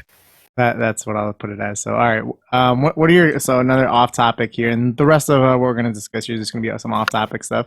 Some people like us talking about shit unrelated to RuneScape. So what's your guys' favorite thing to do outside of RuneScape? Going to the gym for sure, or going on like late night walks when it's like almost freezing and the weather is very clear. That's one of the best things to do, in my opinion. But yeah, working out is my second grind in life next to RuneScape. I might get into that stuff a little bit more. It's like I did some stuff yesterday and it had me feeling proper good. But yeah, definitely. Nice. I live right near like a mile nature trail, kind of. I like walking through that. It's a nice 2 miles both ways. And I'm thinking like one day it's like a really late night when I went on. I think it was like 4 a.m. So on my way back home, the sun was coming up, and that's just a great thing, watching the sun come for up. Sure. It's like it started out as a depression walk, and then it was like, This is great. Oh, I love to cook, and I Well, like. oh, okay, sorry. What? I heard Yeah, something. I like to cook. Sorry. Well, you can go after me, Abra. I'm rolling now. Yeah. I like to cook, and I like my job. I've probably answered this question many, many times, and that's probably what would have changed since last time. All right, eat Chick-fil-A and go to work. Did you see Chick-fil-A open in the UK and immediately closed? Oh my god, like Wait, that what? was yeah, dude. It was Did opened it? up in within 6 months of the first ever Chick-fil-A in the UK. They shut it down because people crying. We'll just Huh? kind of people not happy with good quality food. I'll look into it. I remember Randy telling us to not bring up politics on the I didn't know anything. But I'll look it people did not like good chicken, like the I highest don't quality. think that was their problem. Can't think Used of to be any other. Nando's. Can't think of any other like. Man, but yeah, eat Chick-fil-A and go to work. And funny stuff with my dog, like just anything stupid that he'd be having fun with. Like you guys talk about going outside, going out for walks. Like I like going out for walks with him, and then he fucking running around, little stumpy legs running around. And he's having fun. I'm having fun. And it's just a good time. What kind of dog is he, Randy? Corgi Oh, what's he called? Cooper. Nice. Going up to I'm a the big fan. going back up real quick to the Halloween costume. We were told you I like being Darth Vader. I was gonna make him a stormtrooper from Star Wars, so he'd be Storm Cooper. Aw. But, the problem with that, right, is that no one who sees it, except the people who know the dog's name, get the joke. It's still okay. It would still look good because like you got Darth Vader and like his little stormtroopers with him. I think it'd still be okay. I think it'd still be okay, but it's only enhanced better with. It's like an inside joke. What about you, Arp? Mine's got to be cooking too, like Zoid. I used to be a big boy. Not many people Same. know about that. But learning how to cook for myself was a big factor in losing a lot of weight. Do you play mobile while you're cooking? No. I have tried, but especially now that I'm done with Redwoods, I don't have anything AFK enough to do alongside cooking. Other than that, I think only Zoid here knows about this, but I do occasionally walk my cat. Forgot about No that. way. I've tried it. Doesn't work. Do tell. So my cat Kitty, who was meowing earlier, she's quite an old Bless cat. her. She's 19. She used to be Oh, my 19. yeah. She's a very old Meow. lady. she used to be my parents' cat, but then I took her, but she's always been an indoor cat her whole life, so she doesn't know much about going outdoors or anything like that. So she doesn't understand about cars or anything like that. And so I bought a harness for her, which goes around the top half of her body and around her like sort of neck area as well.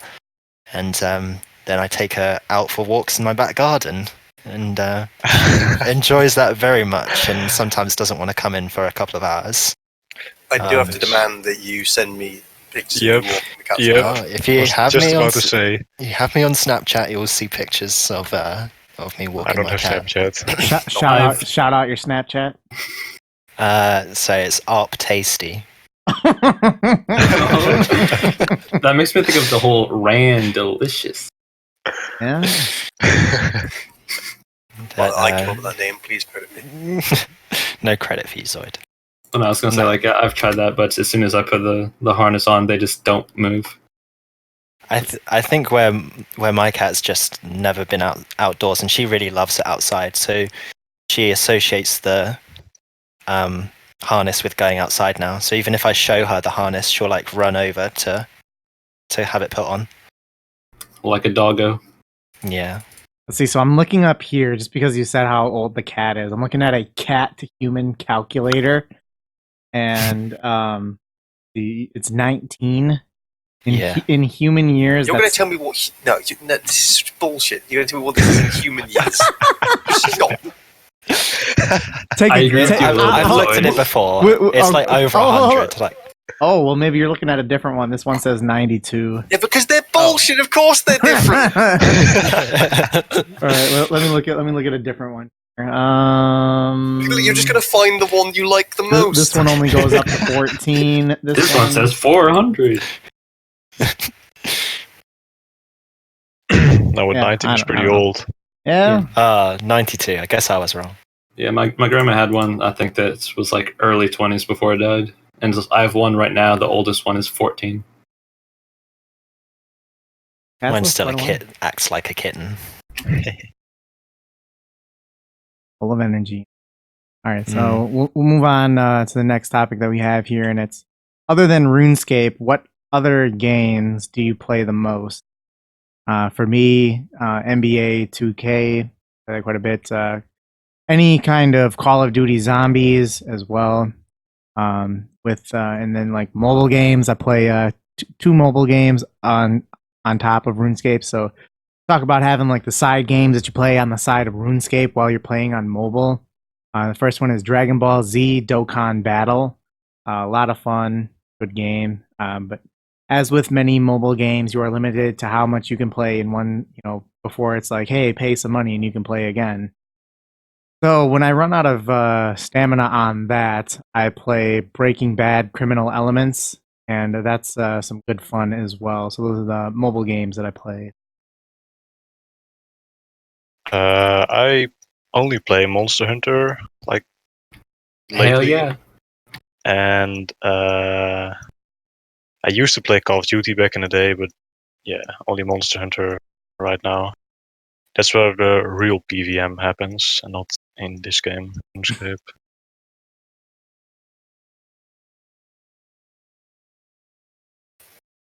Arp? Do up. So I don't really play any other games actively at the moment outside of old school. If I'm not playing old school, I'm probably like watching TV or a movie or something. But I do rarely play Guitar Hero.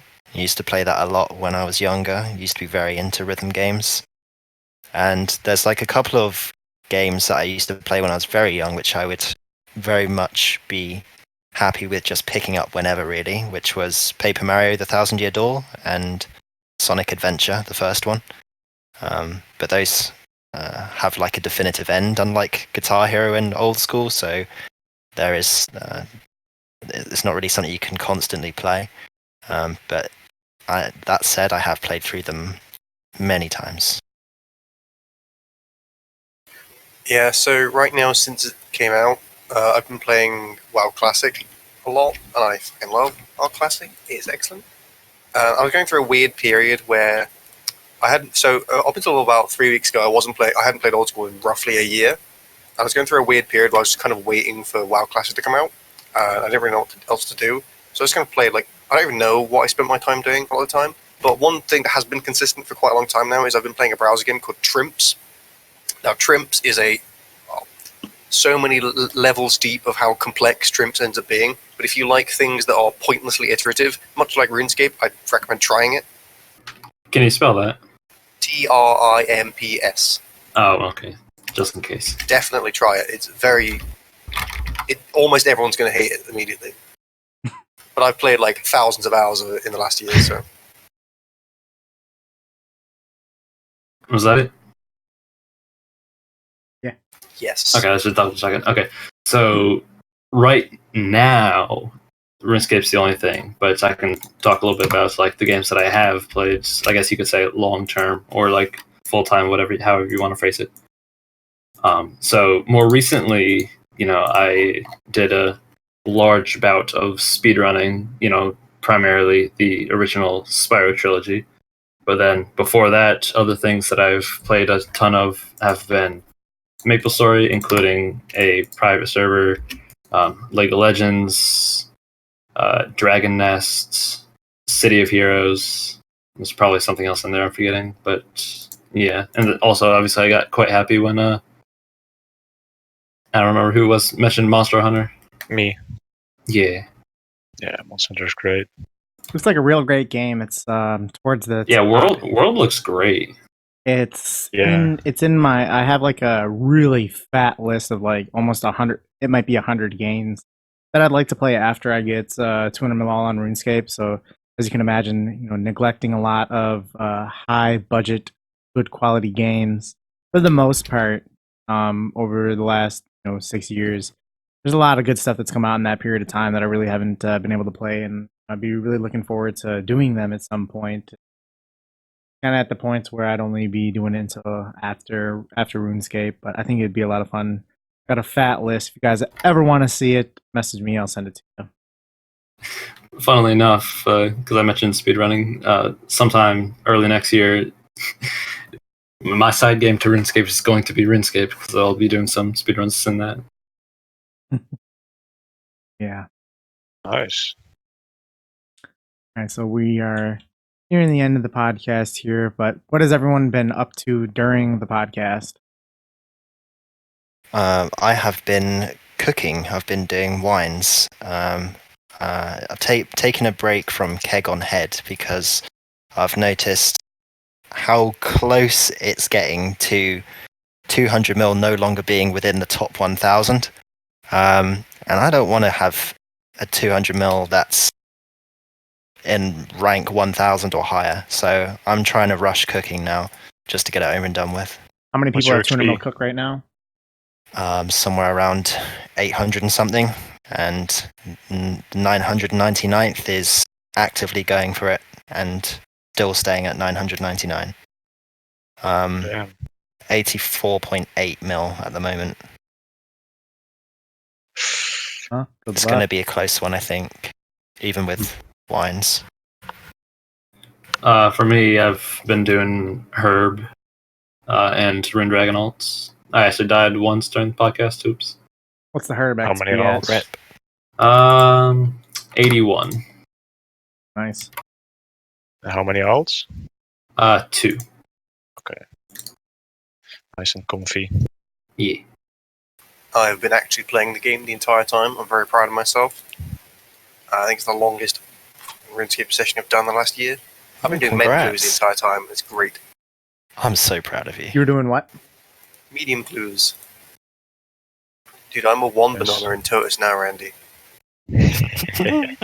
I've done so much stupid shit. It's great. I've done I've turned off doomsayer warnings. I fished the big fish. I've been doing all sorts. I've been exploring the game. It's been great. We've come a long way from killing pets. Yeah, I was gonna say, do you regret all of the? I think No, it I'll was- still kill every pet I get. Oh, all right. How about dropping the original big fish? I didn't drop it. I cooked it.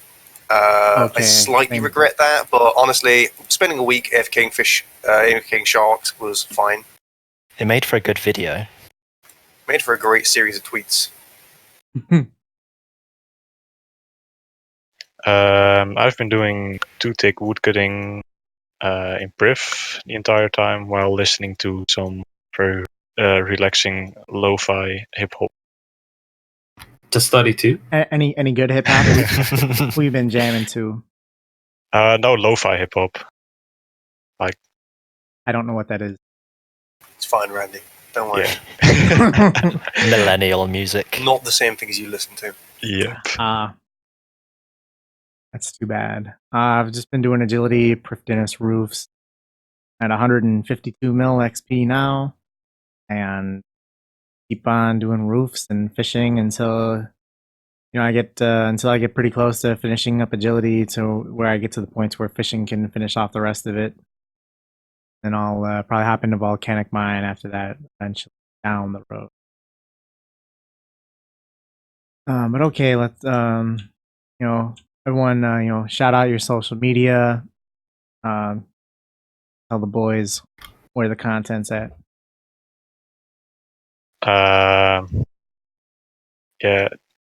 Twitter /heyboxjonge RS.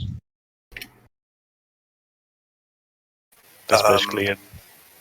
I'm still at Zoydberg on Twitter. If I ever get another pet, I'll post another YouTube video. I don't know what that is. I think it's also just Zoydberg.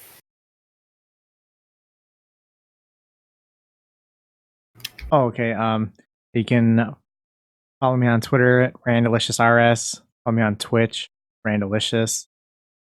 Think I might get around to reopening Snapchat. But I won't be posting on there as much as some of you maybe remember. But that would also be another place. Or you could also get me at the Hexis Twitter. I monitor that. YouTube, Randalicious RS. So for me, Twitter, I'm at Arptastic on Twitter. I do very rarely stream on Twitch. I'm Arptastic RS on Twitch. And like I mentioned earlier, I do have Snapchat if you want to see me walking my cat, Arptasty. Okay, so Twitter at Abra238_RS. I really wish I still had my original one. It was so good. Yeah, it's sad. And then now that I'm done with prayer, I'm trying to be back into streaming. And this time it is just Abra238. Official. No. It's... Yeah. All right. So for those of you who are wondering when the next Hex podcast would be, at the time that the earliest that you're going to be watching this video is going to be on premiere day, which is October 27th, 2019. The next podcast, should be planned to be released like November 9th or 10th. So about 2 weeks or so, if everything goes as it's.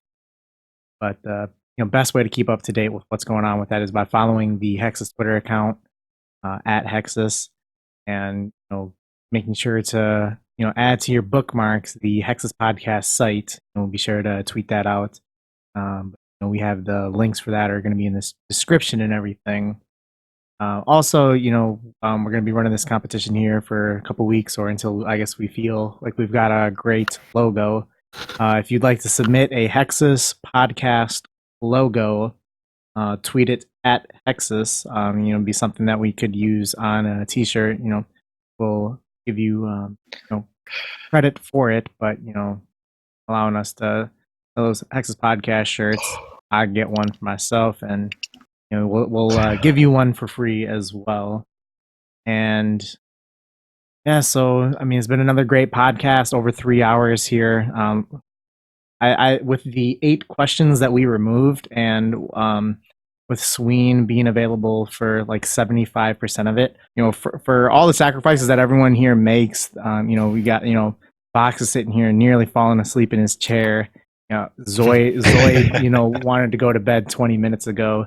The sacrifices that people make to be able to sit down and have a great discussion for over 3 hours is really just incredible.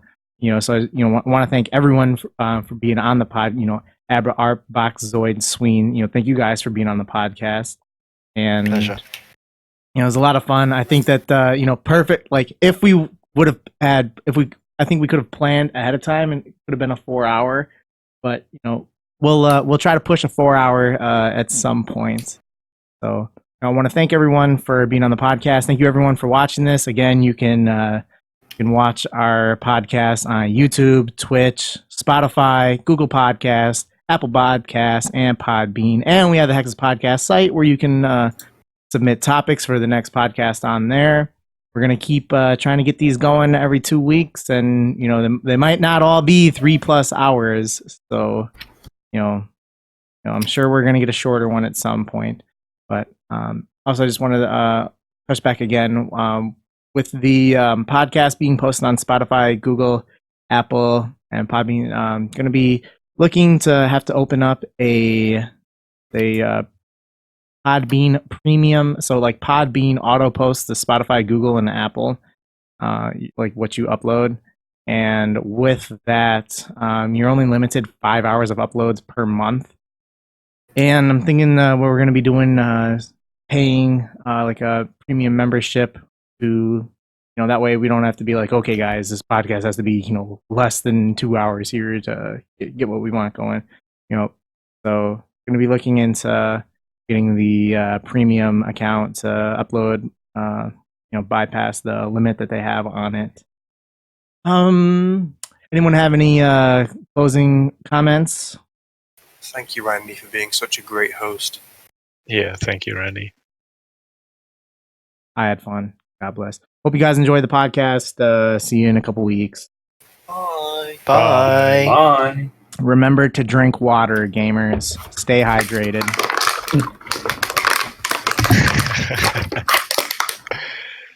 Jesus, like a fish. All right, see ya.